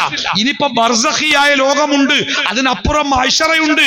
കുറെ ലോകങ്ങൾ താണ്ടിയിട്ടേ നമ്മൾ യഥാർത്ഥമായ ലോകത്തെത്തൂ എന്ന് നമ്മൾ വിശ്വസിക്കണം. അപ്പോ ഈ ആലമുൽ അർവാഹ്, ഉമ്മാന്റെ ഗർഭാശയം, ഈ ഭൂമിന്റെ ഉപരിതലം, പിന്നെ ഭൂമിയുടെ അടിത്തട്ട്, ഇത് 4 ആദ്യത്തെ 4 സ്റ്റെപ്പാ. ഈ 4 സ്റ്റെപ്പില് രണ്ടാമത്തെ ഈ ഭൂമിയുടെ ഉപരിതലം എന്ന ഭാഗം ഉണ്ടല്ലോ, ഈ ഭാഗത്തെത്തുമ്പോ നമുക്കൊരു ബാധ്യത. നിങ്ങൾ ഈ കഅബയൊക്കെ തവാഫ് ചെയ്യുമ്പോഴേ, ഹജ്ജിന്റെ ഉംറയൊക്കെ ക്ലാസ് റൂം കേട്ടില്ല നമ്മള്, കഅബയൊക്കെ തവാഫ് ചെയ്യുമ്പോ ഹജറുൽ അസ്വദിന്റെ മൂലയിൽ തുടങ്ങി ഇങ്ങനെ ചുറ്റുമ്പോ ഏത് പ്രാർത്ഥനയും ചെല്ലാം. പക്ഷേ ഹജറുൽ അസ്വദിന്റെ തൊട്ട് മുമ്പത്തെ മൂലയിലെത്തിയാൽ അവിടെ മുതൽ ഇവിടം വരെ ഒരു പ്രത്യേക പ്രാർത്ഥന. ഏതാണത്? റബ്ബനാ ആതിനാ ഫിദ്ദുനിയ. അതേപോലെ മനുഷ്യന്റെ ജീവിത യാത്രയിൽ ഒരു ഘട്ടത്തിൽ നിന്ന് അടുത്ത ഘട്ടത്തിലേക്ക് അതങ്ങനെ മാറിക്കൊണ്ടിരിക്കുമ്പോ 3ാമത്തെ ഘട്ടമായ ഈ ഭൂമിയുടെ മുകളിലെത്തുമ്പോ അവിടെ ഒരു പ്രത്യേകതയുണ്ട്. ആ പ്രത്യേകത എന്താണെന്നറിയോ? ആ ഘട്ടത്തിലാണ് അവന്റെ ശാശ്വത ജീവിതത്തിന് ആവശ്യമായ വിഭവങ്ങൾ ഒരുക്കി വെക്കേണ്ടത്. ആലമുൽ അർവാഹിൽ ഒന്നും ചെയ്യാല്ല, മൂലൊക്കെ കൂട്ടിയിട്ടേക്കുക. ഉമ്മാന്റെ ഗർഭാശയത്തിൽ ഒന്നും ചെയ്യാല്ല, ചുരുണ്ടുകൂടി കിടക്കുക. അവിടുന്ന് പിറന്ന് ഈ ഭൂമിയിലെത്തിയപ്പോ ഇവിടെ ചിലത് ചെയ്യാനുണ്ട്. ഇവിടെ ചെയ്തതിന്റെ അടിസ്ഥാനത്തിലാണ് ഇനിയുള്ള ഓരോ ലോകത്തിലെയും നമ്മുടെ ജീവിതം. ബർസഖിലെ നമ്മുടെ ജീവിതം സന്തോഷകരമാവണോ, പ്രയാസങ്ങൾ നിറഞ്ഞതാവണോ? പരലോകത്തെ മഅ്ശറയിലെ നമ്മുടെ ജീവിതം സന്തോഷകരമാവണോ, ശാന്തമാവണോ? അതിനുശേഷമുള്ള നമ്മുടെ ജീവിതം സ്വർഗത്തിലാവണോ, നരകത്തിലാവണോ? അതൊക്കെ നിശ്ചയിക്കുന്നത് ഈ ഭൂമിയിലെ വളരെ കുറഞ്ഞ സമയത്തുള്ള ഒരു ജീവിതകാലത്തിനെ അടിസ്ഥാനമാക്കിയാണ്, അല്ലെ? അദ്ദുന്യ മസ്റഅത്തുൽ ആഖിറ. അദ്ദുന്യ, ഈ ദുന്യാവ്, മസ്റഅത്തുൽ ആഖിറ. എന്താ മസ്റ പറഞ്ഞാല്? ഗൾഫ് പോയാൽ പറയും മസ്റയിലെ പണി. എന്താ മസ്റ പറഞ്ഞാല്? കൃഷിസ്ഥലം, കൃഷി ചെയ്യുന്ന സ്ഥലം. അദ്ദുന്യ, ഈ ദുന്യാവ് എന്ന് പറയുന്നത് മസ്റഅത്തുൽ ആഖിറ, ആഖിറത്തിലേക്കുള്ള കൃഷിയിടമാണ്. ഇവിടെയാണ് കൃഷി ഇറക്കേണ്ടത്. മണ്ണൊരുക്കി പൂട്ടി പൊടിച്ച് വൃത്തിയാക്കി വളം ചേർത്ത് കൃഷി ഇറക്കേണ്ടത് ഇവിടെയാണ്. ഈ കൃഷിയുടെ ഫലം അതനുഭവിക്കും ഇനിയുള്ള നാളുകളിൽ. അപ്പൊ ഈ ഭൂമിയിലെ ജീവിതം അതിനൊരു പ്രത്യേകതയുണ്ട്. ആ പ്രത്യേകത ഇതാണ്: ഈ ജീവിതത്തെ ഏത് രൂപത്തിലാണോ നമ്മൾ കൈകാര്യം ചെയ്തത് അതനുസരിച്ചായിരിക്കും ഇനിയുള്ള നമ്മുടെ ജീവിതം. ഒരു കാര്യം നമ്മൾ മനസ്സിലാക്കണം കേട്ടോ. അല്ലാഹു തആല മനുഷ്യനെ പഠിപ്പിക്കുന്ന ഒരു വചനമുണ്ട് സൂറത്തുൽ മുൽക്കിൽ. അല്ലദീ ഖലഖൽ മൗത വൽ ഹയാത ലിയബ്ലുവക്കും അയ്യുക്കും അഹ്സനു അമല. നമുക്കേറെ പരിചിതമായ ഒരു ആയത്താണ്. അല്ലദീ ഖലഖൽ മൗത വൽ ഹയാത. നിങ്ങൾ അതിന്റെ രീതി നോക്കിയോ? അല്ലാഹു മരണം സൃഷ്ടിച്ചു, ജീവിതവും സൃഷ്ടിച്ചു. മരണം സൃഷ്ടിച്ചു, ജീവിതവും സൃഷ്ടിച്ചു. ശരിക്കും അങ്ങനെയാണോ പറയേണ്ടത്? ജീവിതം സൃഷ്ടിച്ചു, മരണവും സൃഷ്ടിച്ചു അല്ല പറയേണ്ടേ? ഇവിടെ മരണമാണല്ലോ ആദ്യം പറഞ്ഞത്, പിന്നെ ജീവിതമാണല്ലോ പറഞ്ഞത്. എന്തേ കാരണം? വ്യാഖ്യാനിച്ച തഫ്സീറുകളിൽ കാണാം, മരണം എന്ന് പറഞ്ഞാൽ മനുഷ്യനില്ലാത്ത ഒരവസ്ഥ, ജീവിതം എന്ന് പറഞ്ഞാൽ മനുഷ്യനുള്ള അവസ്ഥ. ഇനി നമ്മുടെ ജീവിതത്തിൽ ഇല്ലാത്തൊരവസ്ഥ ഇല്ല. നമ്മൾ ഇല്ലാത്തൊരവസ്ഥ അത് കഴിഞ്ഞുപോയി. ഇപ്പൊ നമ്മൾ ഉണ്ടായി, ഉമ്മാന്റെ ഗർഭാശയത്തിൽ നമ്മൾ ഉണ്ടായി. ഇനി നമ്മൾ ഇല്ലാത്ത ഒരവസ്ഥ അല്ല. ദുന്യാവിൽ നമ്മളുണ്ട്, അത് കഴിഞ്ഞാൽ ബർസഖിൽ നമ്മളുണ്ട്, അത് കഴിഞ്ഞാൽ മഹ്ശറിൽ നമ്മളുണ്ട്, പിന്നെ സ്വർഗത്തിലോ നരകത്തിലോ നമ്മൾ ഉണ്ടാവും. ഇനി നമ്മൾ ഇല്ലാത്ത ഒരവസ്ഥ നമ്മുടെ ജീവിതത്തിൽ ഇല്ല.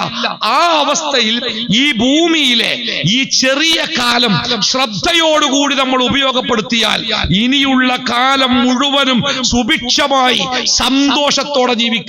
ഈ ഭൂമിയിൽ നമ്മുടെ കാലിടറിയാൽ, ലക്ഷ്യം പിഴച്ചാൽ പിന്നീട് നമ്മൾ അനുഭവിക്കുന്നത് മുഴുവനും എപ്പോഴെങ്കിലും നല്ല അവന്റെ മരണം മുതൽ അനുഭവിക്കുന്ന, മരിക്കുന്ന സമയത്ത് റസൂലുള്ളാഹി സ്വല്ലല്ലാഹു അലൈഹി വസല്ലമ പറഞ്ഞത് 2 തരത്തിലുള്ള മരണമുണ്ട്. ഒന്ന് അതിഭയാനകമായ മരണം, കുറ്റവാളികളുടെ മരണം. രണ്ടാമത്തേത് ജീവിതത്തിൽ സമാധാനവും സന്തോഷവും നൽകുന്ന മരണങ്ങൾ. ഈ മനുഷ്യന്റെ ആത്മാവിനെ പിടിക്കാൻ വേണ്ടി മലക്കുകൾ വരുമ്പോഴേ, ഈ മലക്കുകള് മനുഷ്യന്റെ കണ്ണെത്തുന്ന ഒരു ഭാഗത്ത് മറ്റാരും കാണൂല, ഈ മരിക്കാൻ കിടക്കുന്ന വ്യക്തി മാത്രം കാണും. അവരവിടെ ഉണ്ടാവുന്ന. അതുകൊണ്ടല്ലേ ഈ മരണസമയത്ത് നോക്കേണ്ടി ആളുകളുടെ ദൃഷ്ടി ഒരു പ്രത്യേക പോയിന്റിൽ അവിടെ നിൽക്കും. അത് കാണുമ്പോ ഒപ്പമുള്ള പരിചിതരായ ആൾക്കാരെ അറിയാം ആള് അവസാന സമയം എത്തിയിട്ടുണ്ട്, വെള്ളം കൊടുക്കാൻ പറയും, കെലിമ എല്ലി കൊടുക്കാൻ പറയും. അതൊക്കെ നമ്മൾ കാണാറുണ്ട്. പ്രവാചകൻ സല്ലല്ലാഹു അലൈഹി വസല്ലമ പറയുന്നത്, ഈ ഭൂമിയിൽ നന്മ ചെയ്ത് ജീവിച്ച മനുഷ്യന്റെ ആത്മാവിനെ പിടിക്കാൻ വേണ്ടി വരുന്ന മലക്കുകൾ സുന്ദരന്മാരും നമുക്ക് സൗഹൃദം കൂടാൻ ഇഷ്ടം. അങ്ങനെ ചില ആൾക്കാരുണ്ടല്ലോ, ചില ആൾക്കാരെ കണ്ട നമുക്ക് ഓരോ നമ്മുടെ കൂട്ടുകാരാക്കാനും ഓരോട് ലോക്യം പറയാനും അവരുടെ കൂടെ കൂടാനൊക്കെ നമ്മൾ ആഗ്രഹിക്കുമല്ലോ. ഓരോ സ്വഭാവം, ഓരോ സൗന്ദര്യം, ഓരോ രൂപം, അതൊക്കെ നമ്മൾ ആകർഷിക്കും. അതേപോലെ ഈ നല്ല മനുഷ്യന്മാരുടെ, ഭൂമിയിൽ ലക്ഷ്യം മനസ്സിലാക്കി ജീവിച്ച ആ മനുഷ്യന്മാരുടെ ആത്മാവിനെ പിടിക്കാൻ വരുന്ന മലക്കുകളെ കാണുമ്പോൾ ഈ മരണപ്പെടുന്ന വ്യക്തിക്ക് തന്നെ ഒരു വലിയ സന്തോഷം, ആശ്വാസമൊക്കെ തോന്നുന്ന, അവർ അദ്ദേഹത്തെ സമാധാനിപ്പിക്കുന്ന, ഭയപ്പെടേണ്ട, നീ നല്ല കാര്യങ്ങൾ ചെയ്ത് ജീവിച്ചത് കൊണ്ട് തന്നെ അള്ളാഹുവിന്റെ ശാന്തിയും സമാധാനവും നിനക്കുണ്ട്, സ്വർഗത്തിന്റെ ചിത്രങ്ങൾ വരെ അവർ അയാൾക്ക് കാണിച്ചു കൊടുക്കുന്ന ഹദീസുകൾ പഠിപ്പിക്കുന്നത് നിങ്ങൾ കണ്ടില്ലേ. ഈ നഴ്സറിയിലേക്കൊക്കെ വളരെ പേടിച്ച് പോകുന്ന ചില കുട്ടികളുണ്ടാവും. ചേർത്താലും ഒരു പോവില്ല. അവസാനം ഉമ്മമാര് ഓലെ പിടിച്ച് ആകെ പിടിച്ചൊതുക്കിയിട്ടാ നഴ്സറി കൊണ്ടുപോവുക. നഴ്സറിന്റെ അടുക്കെത്തും തോറും ആ നഴ്സറിയിൽ നിന്ന് കുട്ടികളെ ഒച്ച കേൾക്കും തോറും ഈ കുട്ടിയുടെ കരച്ചിൽ കൂടുന്നല്ല, ഉമ്മാന്റെ കഴുത്തിലെ പിടുത്തങ്ങനെ മുറുകി മുറുകി വരും അല്ലേ. നഴ്സറിന്റെ മുമ്പിലെത്തി ഉമ്മ പറഞ്ഞു, മോനെ എത്തി. അപ്പോഴും കുട്ടി ഇറങ്ങാൻ റെഡിയില്ല. ഉമ്മാന്റെ കഴുത്തിൽ മുറുക്കി പിടിച്ചേക്കുക. അപ്പോഴാണ് നഴ്സറിയിലെ നല്ല ടീച്ചർ കുറെ ബലൂണും കുറെ മിഠായും കുറെ പീപ്പി ഒക്കെ ആയിട്ട് ഈ കുട്ടിന്റെ ഉമ്മാന്റെ അടുത്തേക്ക് ഇറങ്ങി വരിക. മോനെ നോക്കിയ, ടീച്ചറെ കയ്യിൽ നോക്കിയ, നല്ല ബലൂൺ ഉണ്ടല്ലോ, നല്ല മിഠായി ഉണ്ടല്ലോ, ചോക്ലേറ്റ് ഉണ്ടല്ലോ. അപ്പൊ ഈ കുട്ടി മെല്ലും നോക്കും. ശരിയാണല്ലോ, നല്ലൊരു ടീച്ചർ, ചിരിച്ചു നിൽക്കുന്ന ടീച്ചർ, മിഠായി ഉണ്ട്, ബലൂൺ ഉണ്ട്. കുട്ടി പതുക്കെ ഉമ്മാന്റെ ഒക്കത്തുനിന്ന് ഇങ്ങനെ പതുക്കെ അങ്ങോട്ട് അടർന്ന് മെല്ലെ ടീച്ചറെ എടുത്ത് കണ്ടു. പിന്നെ ഉമ്മ പോകാൻ നേരത്തുന്ന, മോനെ ഈ പോരുന്നോ, പോവല്ലേ, ഞാൻ എല്ലാരെയും കുട്ടി. ഓന് ടീച്ചർ ഇഷ്ടായി, നഴ്സറി ഇഷ്ടായി, കളിപ്പാട്ടങ്ങൾ ഇഷ്ടായി, ഓനാ ലോകത്തേക്ക് പോയി. ചില മനുഷ്യന്മാരുടെ മരണങ്ങൾ അങ്ങനെയാണ്. അവർക്ക് നാളെ കിട്ടാനുള്ള മനോഹരമായ ആ അവസ്ഥകളുടെ സൂചനകൾ കിട്ടുമ്പോഴേ അവരുടെ മനസ്സ് മറ്റൊരു ലോകത്തിലേക്ക് എത്തുകയാണ്.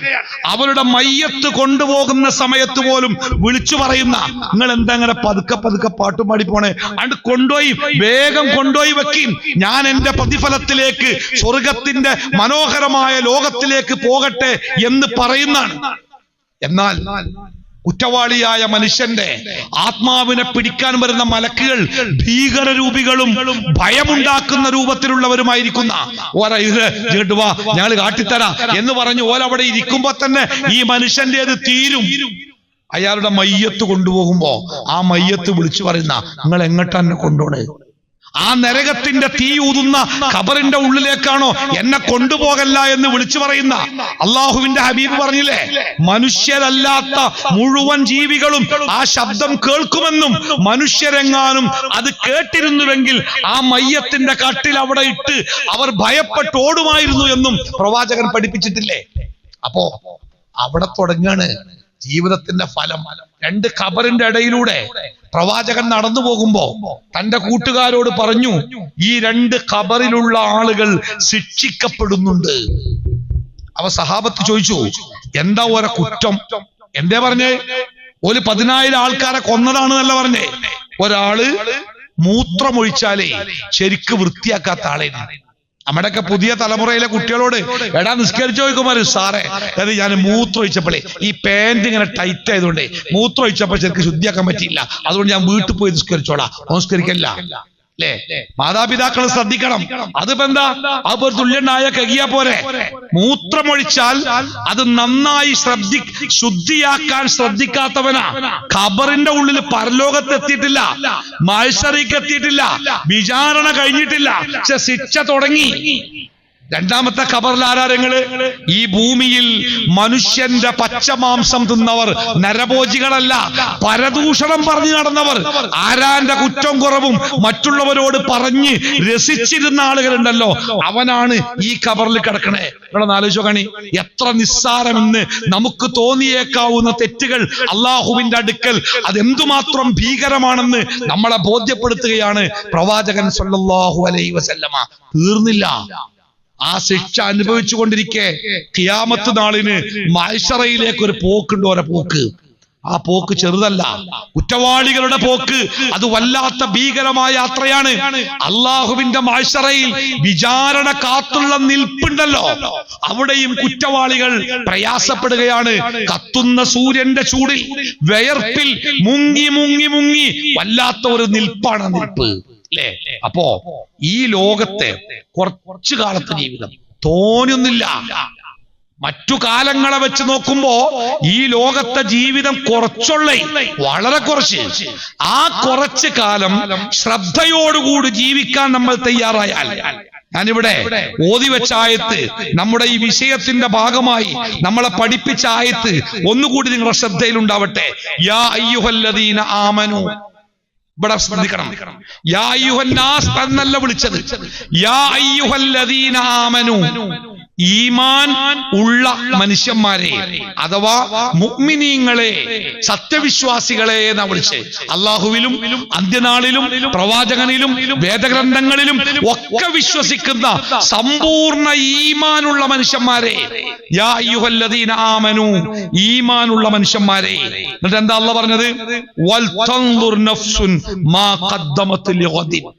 വൽ തൻദുർ, വൽ തൻദുർ, അതൊരു കൽപ്പനയാണ്. വൽ തൻദുർ നഫ്സുൻ, ഓരോ മനുഷ്യനും നോക്കട്ടെ, ഓരോ മനുഷ്യനും നോക്കട്ടെ. എന്താ നോക്കേണ്ടത്? മാ ഖദ്ദമത് ലിഗദിൻ. മാ ഖദ്ദമത്, എന്താണ് അവൻ നേരത്തെ ഒരുക്കി വെച്ചിട്ടുള്ളത്, ലിഗദിൻ, നാളേക്ക് വേണ്ടി. ഏതാണ് നാളെ? നാളെ എന്ന് പറഞ്ഞാൽ ഇന്ന് രാത്രി പുലർന്നാൽ നാളെ പുലരുന്ന പ്രഭാതമാണ് നാളെ. അത്ര അടുത്ത് ഒരു നാളുണ്ട്, അത്ര അടുത്ത്. ഇവിടെ ഈ ശ്വാസം ഒന്ന് നിലച്ചാൽ ഉടനെ, അല്ലെ? നമ്മുടെ ഈ കണ്ണിനെ കുറിച്ച് പറഞ്ഞൊരു വാക്കുണ്ട് ഖുർആനിലെ. ഈ കണ്ണ്, നമ്മൾ എന്റെ കണ്ണ് ഭയങ്കര കാഴ്ചയുള്ള കണ്ണാണ്, പക്ഷെ നമ്മുടെ കണ്ണിന് പ്രത്യേക തരങ്ങള്. മരണത്തോടുകൂടി നമ്മുടെ കണ്ണിന്റെ കാഴ്ച കൂടുന്ന, നമ്മൾ വിചാരിച്ചിരുന്ന മരിച്ചു കഴിഞ്ഞാൽ പിന്നെ ഒക്കെ കഴിക്കില്ലേ, അല്ലേ? ഈ കണ്ണിന്റെ മൂടി അവൻ മാറ്റുന്ന ആ ഒരു മൂടി ഉള്ളത് കൊണ്ടാണ് ഈ ലോകത്ത് നമ്മളൊന്നും കാണാത്ത, ജിന്നുകളെയും മലക്കുകളെയും ഒന്നും നമ്മൾ കാണാത്ത. എന്തുകൊണ്ടാണ് നിങ്ങള്? ഒരു മൂടി ഉണ്ട്. ആ മൂടി അള്ളാഹ് അങ്ങോട്ട് ഒഴിവാക്കി കഴിയും. അത് കഴിഞ്ഞാല് മരണം കഴിഞ്ഞ് ആ അടുത്ത ലോകം ഉണ്ടല്ലോ, ബർസഖില്, അവിടെ നമ്മൾ തീഷ്ണമായിട്ട് കാണും. അവന്റെ കാഴ്ച ഇരുമ്പ് പോലെ ശക്തമായിരിക്കുന്ന അവിടെ എന്ത് നോക്കികള്. ഈ ദുന്യാവില് അവസാനമായിട്ട് നമ്മുടെ മക്കളുടെ പ്രിയപ്പെട്ടവരുടെ മുഖം കണ്ട് അടഞ്ഞ കണ്ണ് നാളെ ഖബറിൽ വെച്ച് രണ്ടാമത് തുറക്കുമ്പോ നമ്മൾ കാണുന്ന കാഴ്ചകൾ എന്തായിരിക്കും? അത് തമ്മിൽ വലിയ ഒരു അന്തരമൊന്നുമില്ല. ഈ ഭൂമിയിൽ അവസാനം കണ്ട കാഴ്ച കണ്ട് അടഞ്ഞുപോയ അവന്റെ കണ്ണുകൾ, അല്ലെങ്കിൽ ആരെങ്കിലും അടച്ചു കളഞ്ഞ കണ്ണുകൾ ബർസഖിൽ വെച്ച് അവൻ തുറക്കാൻ നൂറ്റാണ്ടുകൾ വേണ്ട. ഞാൻ പറഞ്ഞല്ലോ, ഇപ്പം മരിച്ചാൽ സമയം 8:30, ഇപ്പം മരിച്ചാൽ രാവിലെ 8:30 നമ്മുടെ മയ്യത്ത് പള്ളിപ്പറമ്പിലെത്തും. വെറും 12 മണിക്കൂർ കൊണ്ട ഒരു ലോകത്ത് നിന്ന് വേറൊരു ലോകത്തേക്ക് നമ്മൾ മാറണേ. അതാ അല്ലാഹ് പറഞ്ഞേ, മാ ഖദ്ദമത് ലിഗദിൻ. ഒരു 100 വർഷത്തിന് ശേഷം നിങ്ങൾ എന്ത് സമ്പാദിച്ചു വെച്ചു എന്നല്ല ചോദിക്കണേ, നാളത്തേക്ക്, നാളത്തേക്ക്, നാളത്തേക്ക് എന്ത് സമ്പാദിച്ചു വെച്ചിട്ടുണ്ട്, എന്ത് ചെയ്തു വെച്ചിട്ടുണ്ട് എന്ന് ഓരോ സത്യവിശ്വാസികളും നോക്കട്ടെ. നമ്മളോട് പറഞ്ഞേ, നമ്മളെല്ലാവരും എപ്പോഴും നമ്മുടെ ജീവിതത്തിന്റെ കണക്കെടുത്തുകൊണ്ടേയിരിക്കണം. കാരണം ആ കണക്ക് ഒന്നായിട്ട് എടുക്കാൻ പിന്നെ സമയം കിട്ടി. ബസ്സിലൊക്കെ കയറിയാൽ, പണ്ട് കാലത്തെ ഈ ബസ്സിന്റെ ബാക്ക് ഡോറിൽ ഈ ചെക്കർമാരുള്ള കാലത്തെ അവരിങ്ങനെ ഓരോ റൂട്ടിന്റെയും ഓരോ ട്രിപ്പിന്റെയും കണക്ക് അപ്പം ഇങ്ങനെ കൂട്ടി വെക്കും. അപ്പം ഞാൻ ചോദിച്ചു അവരോട്, ഇത്ര ഇടങ്ങേറായിട്ട് എഴുതണോ? ഇതൊക്കെ വണ്ടി നിർത്തിയതാക്കും പോലെ എഴുതിയാ പോരെ? അത് പറ്റൂല, ഇതിങ്ങനെ അപ്പം എഴുതണം. 2 ആള് കയറി പറഞ്ഞാൽ അപ്പ വരക്കുമല്ലോ, അതിന്റെ ചാർജ് അപ്പ ഇതും അത് അപ്പ കൂട്ടിടും, അല്ലേ? ഓരോരുത്തരും ഒന്ന് നോക്കട്ടെ. മാ ഖദ്ദമത്തിൽ ഗദിൻ, അവന്റെ നാളേക്ക് വേണ്ടി അവൻ എന്താ ചെയ്തു വെച്ചത്. എന്നിട്ട് അള്ളാഹ് പറയണേ വത്തഖുല്ലാ. ആ ആയത്തിൽ രണ്ട്, ഒന്ന് യാ അയ്യുഹല്ലദീന ആമനൂ, സത്യവിശ്വാസികളെ, ഇത്തഖുല്ലാ, നിങ്ങൾ അല്ലാഹുവിനെ സൂക്ഷിക്കണം. വൽ തൻദുർ നഫ്സും മാ ഖദ്ദമത്തിൽ ഗദിൻ, നാളേക്ക് വേണ്ടി എന്താണ് ഉണ്ടാക്കി വെച്ചത് എന്ന് നിങ്ങൾ കൃത്യമായി നോക്കണം. വത്തഖുല്ലാ, നിങ്ങൾ അല്ലാഹുവിനെ സൂക്ഷിക്കണം. രണ്ട് ഭാഗത്തും ഒലക്കൊക്കെ ചിറ്റിട്ടമാർക്കെന്ന് പറയുന്നുണ്ട് ചില ഉസ്താദുമാര്. രണ്ട് ഭാഗത്താ, തുടങ്ങിയതും വത്തഖുല്ലാ, പിന്നെ അവസാനിപ്പിക്കുന്നതും വത്തഖുല്ലാ. നിങ്ങൾ അല്ലാഹുവിനെ സൂക്ഷിക്കണം കേട്ടോ. ഒന്ന് അല്ലാഹുവിനെ സൂക്ഷിക്കുക. എന്നിട്ട് നിങ്ങൾ നോക്കുക, പടച്ചോനെ എന്താ എന്റെ ജീവിതത്തിന്റെ അവസ്ഥ, എന്തൊക്കെയാപ്പത്, വേണ്ടത് വല്ലതും ഉണ്ടോ, വേണ്ടാത്ത വല്ലതും ഉണ്ടോ, എനിക്ക് വല്ല മാറ്റം ഉണ്ടോ, എന്താപ്പ ഞാൻ ഇങ്ങനെ പോണേ, കാര്യങ്ങളൊക്കെ അവതാളത്തിലാണല്ലോ, ശരിയും തെറ്റൊക്കെ എനിക്കറിയാം, ചെയ്യാൻ പാടില്ല എന്നും അറിയാം, ചെയ്യാൻ പാടില്ലാത്തതിൽ നിന്ന് വിട്ടു നിൽക്കാനൊന്നും എനിക്ക് പറ്റണില്ലല്ലോ, എന്താപ്പ ഇങ്ങനെ പോയാ കാട്ടുക. ചിന്തിക്കട്ടെ. ഒന്നും കൂടി വത്തഖുല്ലാ, നിങ്ങൾ അള്ളാനെ സൂക്ഷിക്കണം കേട്ടോ. എന്താ അങ്ങനെ അള്ളാനെ സൂക്ഷിക്കണമെന്ന് ആവർത്തിച്ച് പറയാനുള്ള കാരണം എന്താ നിങ്ങൾ, അതും അള്ളാഹ് പറയാണ്, ഇന്നല്ലാഹ ഖബീറുൻ ബിമാ തഅമലൂൻ. ഖബീർ, എന്താ ഖബീർ എന്ന വാക്കിന്റെ അർത്ഥം നിങ്ങൾ അതിസൂക്ഷ്മമായി അറിയുന്നവനാണ്. ഇന്നല്ലാഹ ഖബീറുൻ ബിമാ തഅമലൂൻ, നിങ്ങൾ ചെയ്യുന്ന ഓരോ കാര്യങ്ങളെ കുറിച്ചും, എന്തിനാണ്, എങ്ങനെയാണ്, എപ്പോഴാണ്, എന്താണ് ഉദ്ദേശം, ഏതാണ്, വളരെ കൃത്യമായി അതിസൂക്ഷ്മമായി അറിയുന്നവനാകുന്നു അല്ലാഹു. അതുകൊണ്ട് നിങ്ങളുടെ ജീവിതത്തെ നിങ്ങൾ എപ്പോഴും ഒരു കണക്കെടുപ്പിന് വിധേയമാക്കണം. മഹാനായ ഖലീഫ ഉമർ ഇബ്നു ഖത്താബ് റളിയല്ലാഹു അൻഹു അദ്ദേഹം പറയാറുണ്ട്, ഹാസിബു ഖബ്ല അൻ തുഹസബു, ഹാസിബു ഖബ്ല അൻ തുഹസബു. അല്ലാഹുവിന്റെ അടുക്കൽ നിങ്ങൾ വിചാരണ ചെയ്യപ്പെടുന്നതിന് മുമ്പ് നിങ്ങൾ ഓരോരുത്തരും സ്വയം നിങ്ങളെ ഒന്ന് വിചാരണ ചെയ്യണം കേട്ടോ. നല്ലതാ. നമ്മള് ഒരു ഓഫീസിൽ ഒരു ഓഡിറ്റിന് വേണ്ടിയൊക്കെ ഒരു കണക്ക് അവസാനത്തെ ഓഫീസർക്ക് കൊടുക്കുന്നതിന് മുമ്പ് പലവട്ടം നമ്മളൊന്ന് കൂട്ടി വെക്കൂലേ, തകരാറുണ്ടോ, എവിടെയെങ്കിലും പഴിച്ചിക്കണോ, എന്തേലും ഉണ്ടോ, പലവട്ടം കൂട്ടി വെക്കിയിട്ടാ നമ്മൾ ആ കണക്ക് സബ്മിറ്റ് ചെയ്യാ. അതുപോലെ നമ്മുടെ ജീവിതത്തിന്റെ കണക്ക് ഓരോ ദിവസവും എടുക്കുക.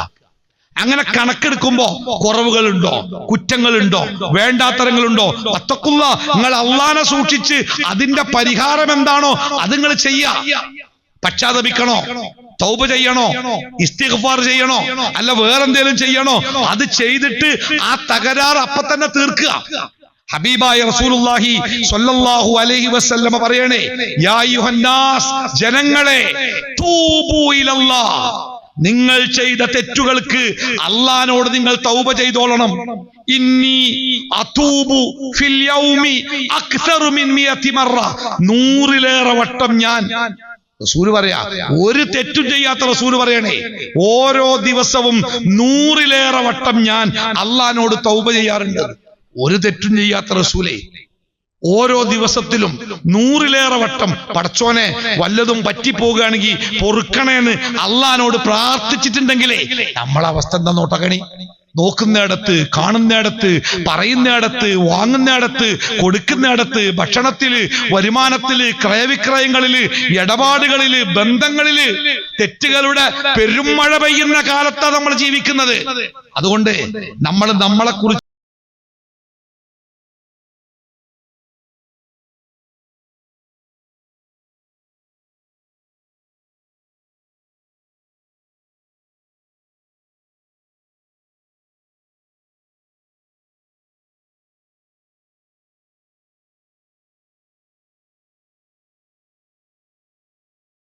ചെയ്യുന്ന ഓരോ കാര്യങ്ങളും അതിന്റെ അനന്തരഫലങ്ങളും അല്ലാഹു തആല രേഖപ്പെടുത്തുന്ന. എന്താണ്? ചില കാര്യങ്ങള് നമ്മൾ പെട്ടെന്ന് പരിപാടി തീരും, പക്ഷേ അതിന്റെ അനന്തരഫലം പിന്നെ കാലങ്ങളോളം ഞാൻ പറഞ്ഞില്ലേ, അമേരിക്കൻ പ്രസിഡന്റ് ചെയ്ത ഒരു തീരുമാനത്തിന്റെ അനന്തരഫലം ഇനി ലോകം എത്ര കാലം അനുഭവിക്കണം. നമ്മളൊക്കെ അങ്ങനെയാണ്. നമ്മളൊക്കെ ചെയ്യുന്ന ചില തെറ്റുകൾ ഉണ്ടല്ലോ, ആ തെറ്റിന് ഒരു സെക്കൻഡിന്റെ ദൈർഘ്യം ഉണ്ടാവുള്ളൂ. പക്ഷേ ആ തെറ്റുകളുടെ അനന്തരഫലങ്ങള് തലമുറകളിലേക്ക് നീണ്ടുപോയാൽ, നന്മ അങ്ങനെ തന്നെ, തിന്മ അങ്ങനെ തന്നെ. ഒരു നന്മ ചെയ്താൽ ആ നന്മയുടെ അനന്തരഫലം നീണ്ടു പോകുമ്പോ നമുക്കതിന്റെ കൂലി കിട്ടിക്കൊണ്ടേയിരിക്കും. അതൊരു തിന്മയാണെങ്കിലോ ആ തിന്മ എത്ര കാലം നിലനിൽക്കുന്നുവോ അതിന്റെ ശിക്ഷ നമ്മൾ അനുഭവിച്ചുകൊണ്ടേയിരിക്കണം. അതുകൊണ്ട് പ്രിയപ്പെട്ട സഹോദരന്മാരെ, സഹോദരിമാരെ, ഞാൻ അവസാനിപ്പിക്കും മുമ്പ് എനിക്ക് എന്റെ പ്രിയപ്പെട്ടവരോട് പറയാനുള്ളത്, ഈ ലോകം നമ്മളെ പഠിപ്പിച്ചുകൊണ്ടിരിക്കുന്നത് മനുഷ്യന്റെ നശ്വരതയെ കുറിച്ചാണ്. ഇവിടെ ഒരുപാട് ആസ്വദിക്കാനും ഒരുപാട് സുഖിക്കാനും ഒരുപാട് അനുഭവിക്കാനും ഒന്നും ഇവിടെ ഒന്നുമില്ല. പെട്ടെന്ന് തീരുന്ന അനുഭവങ്ങളും ആസ്വാദനങ്ങളും മാത്രമേ ഈ ലോകത്തുള്ളൂ. അതിങ്ങനെ ചെറിയ എര പോലെയാണ്. മീനിനെ ക്യാരറ്റ് കൊടുക്കൂലേ, അതിങ്ങനെ കാണുമ്പോ മീനിന് തോന്നും ഇതിന്റെ ജീവിതകാലം മുഴുവൻ തിന്നാലുണ്ട്, ഒരൊറ്റ കൊത്തിന് മൂപ്പര് കുടുങ്ങും. അതുപോലെ ഇവിടെയുള്ള സുഖങ്ങളൊക്കെ ഉണ്ടല്ലോ, മടുക്കും. ഒരു ബിരിയാണി തിന്നണം തോന്നിയാലേ എത്ര ദിവസങ്ങൾ ബിരിയാണി തിന്നും. ബിരിയാണി പോലെ തന്നെ എന്തും പെട്ടെന്ന് മടുക്കും. എന്നാൽ ഒരിക്കലും മടുപ്പില്ലാത്ത അവസാനിക്കാത്ത ഒരു സ്വർഗലോകം സ്വപ്നം കാണാൻ നമുക്ക് പറ്റണം. അതിനപ്പുറം അതിഭീകരമായ നരകത്തെ ഭയപ്പെടാൻ നമുക്ക് പറ്റണം. ഈ സ്വർഗത്തെക്കുറിച്ചുള്ള ആഗ്രഹവും നരകത്തെക്കുറിച്ചുള്ള പേടിയും നമ്മുടെ മനസ്സിൽ ഉണ്ടാകുമ്പോൾ മാത്രമേ നമുക്ക് യഥാർത്ഥ തഖ്വയുള്ള ഒരാളാവാൻ സാധിക്കുകയുള്ളൂ. അല്ലാഹു സുബ്ഹാനഹു തആല വിശുദ്ധ ഖുർആനിൽ നമ്മുടെ ജീവിതം പരാജയപ്പെട്ടു പോകാതിരിക്കാൻ 4 കാര്യങ്ങൾ പഠിപ്പിക്കുന്നുണ്ട്. ഞാൻ ആ 4 കാര്യങ്ങൾ വിശദീകരിക്കാതെ ഒറ്റയടിക്ക് പറഞ്ഞ് ഞാൻ അവസാനിപ്പിക്കാം. 4 മിനിറ്റ് 5 മിനിറ്റ്. ഒന്ന്, നമുക്കെല്ലാവർക്കും പരിചയമുള്ള ഒരു ചെറിയ സൂറത്ത്, വൽ അസ്ർ ഇന്നൽ ഇൻസാന ലഫീ ഖുസ്ർ. കാലം തന്നെയാണ് സത്യം. ലോകത്തിലെ എല്ലാ മനുഷ്യന്മാരും ഭയങ്കര നഷ്ടത്തിലാണ് ഓടിക്കൊണ്ടിരിക്കണേ. ഇല്ലല്ലദീന ആമനു വഅമിലു സ്വാലിഹാത്തി വതവാസൗ ബിൽ ഹഖി വതവാസൗ ബിസ്സബ്ർ. ഈ 4 കാര്യങ്ങൾ ഏതൊരു മനുഷ്യന്റെ ജീവിതത്തിലുണ്ടോ അവൻ മാത്രമാണ് ഈ ഭൂമിയിലെ പരീക്ഷയിൽ ജയിച്ചവൻ. അല്ലാത്തവരൊക്കെ തോറ്റ് തുന്നം പാടി. കോടികളുടെ ആസ്തി ഉണ്ടാവാം, അധികാരമുണ്ടാവാം, അനുയായികൾ ഉണ്ടാവാം, എന്തുണ്ടാവാം. പക്ഷെ ഈ 4 കാര്യല്ലേ ഓൻ തോറ്റ്, ഓന് നഷ്ട. ഒന്നെന്താ അറിയോ? ഈമാൻ, അല്ലാഹുവിലുള്ള അടിയുറച്ച വിശ്വാസം. അല്ലാഹുമ്മ ലാ മാനിഅ ലിമാ അഅതൈത വലാ മുഅതിയ ലിമാ മനഅത. എന്തിനും സാധിക്കുന്നവൻ അല്ലാഹു മാത്രമാണ്. അള്ളാഹുവിന്റെ തീരുമാനങ്ങളല്ലാതെ എന്റെ ജീവിതത്തിലോ ഈ ലോകത്തിലോ നടക്കുന്നില്ല. റസൂൽ പറഞ്ഞ പോലെ ഇദാ സഅൽത ഫസ്അലില്ലാഹ്. നിനക്ക് എന്തെങ്കിലും വേണമെങ്കിൽ അള്ളാഹിനോട് മാത്രം ചോദിച്ചോ. അള്ളാഹ്ക്കല്ലാതെ ഒരാൾക്കും ഒന്നും തരാൻ പറ്റൂല. അതേപോലെ നിന്റെ ജീവിതത്തിൽ എന്തെങ്കിലും പ്രയാസങ്ങൾ ഉണ്ടെങ്കിൽ അള്ളാഹുവിനോട് അഭയം തേടിക്കോ. അള്ളാഹ്ക്കല്ലാതെ നിന്റെ പ്രയാസങ്ങൾ തീർക്കാൻ പറ്റൂല. ഈ വിശ്വാസം, കറകളഞ്ഞ വിശ്വാസം ഉണ്ടാവുക. 1. 2, വഅമിലു സ്വാലിഹാത്തി. ആ സൃഷ്ടാവ് നമ്മളോട് ചില കർമ്മങ്ങൾ ചെയ്യാൻ കൽപ്പിച്ചിട്ടുണ്ട്, ആ കർമ്മങ്ങൾ ചെയ്യണം. 3-ാമത്തേത് വതവാസൗ ബിൽ ഹഖി.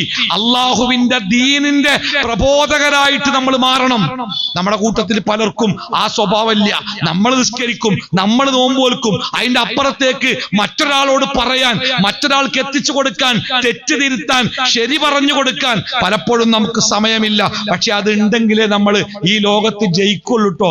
അബ്ദുല്ലാഹിബ്നു മസ്ഊദ് റളിയല്ലാഹു അൻഹു, അദ്ദേഹം ദരിദ്രനായ വളരെ ശോഷിച്ച ആരോഗ്യമില്ലാത്തൊരു പാവം മനുഷ്യനാ. സൂറത്തുർ റഹ്മാൻ, അർ-റഹ്മാൻ അല്ലമൽ ഖുർആൻ, മനോഹരമായ സൂറത്ത് ഇറങ്ങിയപ്പോഴേ അദ്ദേഹം പറയാ, റസൂലേ ഞാനിത് കഅബാലയത്തിന്റെ അടുത്ത് പോയിട്ട് ആ ആൾക്കാർക്കൊക്കെ ഒന്ന് ഉറക്ക ഓതി കേൾപ്പിച്ചാലോ? ഇത് നല്ല ആശയമുള്ള സൂറത്താണല്ലോ. റസൂൽ പറഞ്ഞു അപകടമാണ്, മനുഷ്യന്മാരൊക്കെ വേറെ കോലത്തിലാ. അപ്പൊ അദ്ദേഹം പറഞ്ഞു എന്നാലും ഞാൻ പോട്ടെ. അദ്ദേഹം പോയി. കുറെ നേരം കഴിഞ്ഞ് അദ്ദേഹത്തെ കാണാനില്ല. അപ്പൊ റസൂൽ ആളെ പറഞ്ഞയച്ചു, ഒന്ന് പോയോക്കാണി എന്താ പറ്റിയത്. അവിടെ ആ മുശ്രിക്കുകള് അദ്ദേഹത്തെ അടിച്ചു വീഴ്ത്തി ബോധം കെട്ട് വീട് കിടക്കുക. പൗതി ഓതിയപ്പോത്തിന് അവര് അദ്ദേഹത്തെ ഏറ്റിക്കൊണ്ടുവന്ന് കുറച്ചു കഴിഞ്ഞ് ബോധം തെളിഞ്ഞപ്പോഴേ അദ്ദേഹം റസൂലിനോട് ചോദിക്കുക, റസൂലെ ഞാൻ പകുതി ഓതിയപ്പോത്തിനെ ഓരെന്നെ അടിച്ച് താഴെട്ട്, അതുകൊണ്ട് ബാക്കി ഓതാൻ പറ്റിയിട്ടില്ല, ഞാൻ പോയിട്ട് ബാക്കിയും കൂടി ഓതി വരട്ടെ. അള്ളാഹുവിന്റെ ദീനിന്റെ ഒരു കാര്യം നമുക്ക് മനസ്സിലായിട്ടുണ്ടെങ്കിൽ അത് മറ്റുള്ളവർക്ക് എത്തിച്ചു കൊടുക്കൽ നിർബന്ധമാണ്, നമ്മുടെ ബാധ്യതയാണ്. അത് നമ്മൾ ചെയ്യണം. അതാണ് വതവാസൗ ബിൽ ഹഖ് വതവാസൗ ബിസ്സബ്ർ, ക്ഷമ. വർത്തമാനകാലത്ത് ജീവിതത്തിന്റെ തീവ്രമായ അനുഭവങ്ങൾ ക്ഷമ എന്ന നല്ല ഒരു ഗുണത്തിനെ നമ്മളിൽ നിന്നും ഇല്ലാതാക്കി കളയുന്നുണ്ട്. മുതിർന്നവരിലും കുട്ടികളിലും സ്ത്രീകളിലും പുരുഷന്മാരിലൊക്കെ. ഒന്ന്, അള്ളാന്റെ മാർഗത്തിൽ നന്നായി ക്ഷമിക്കണം.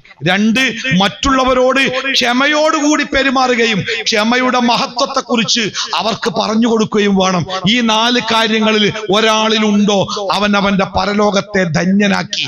അല്ല, ഈ 4 എണ്ണമില്ലേ അവൻ ജീവിതത്തിൽ തോറ്റവനാണ്. അതുകൊണ്ട് കൂട്ടരെ, എപ്പോഴും തിരിച്ചു വിളിച്ചേക്കാവുന്ന ഒരു ചെറിയ ജോലി സമയം മാത്രമാണ് നമ്മുടെ മുമ്പിലുള്ളത്. ആ ജോലി സമയത്തെ ഭദ്രമായും ഭംഗിയായും ഉപയോഗപ്പെടുത്തി റബ്ബ് വിളിക്കുമ്പോൾ മനസ്സ് നിറഞ്ഞ സംതൃപ്തിയുമായി റബ്ബിന്റെ മുമ്പിലേക്ക് എത്താൻ നമുക്ക് സാധിക്കണമെങ്കിൽ നമ്മുടെ ജീവിതത്തെ കുറിച്ച് എപ്പോഴും ഒരു കണക്കെടുപ്പ് നമ്മുടെ കൂടെ ഉണ്ടാവണം. അള്ളാഹു നമ്മളെ കാത്തുരക്ഷിക്കുമാറാവട്ടെ.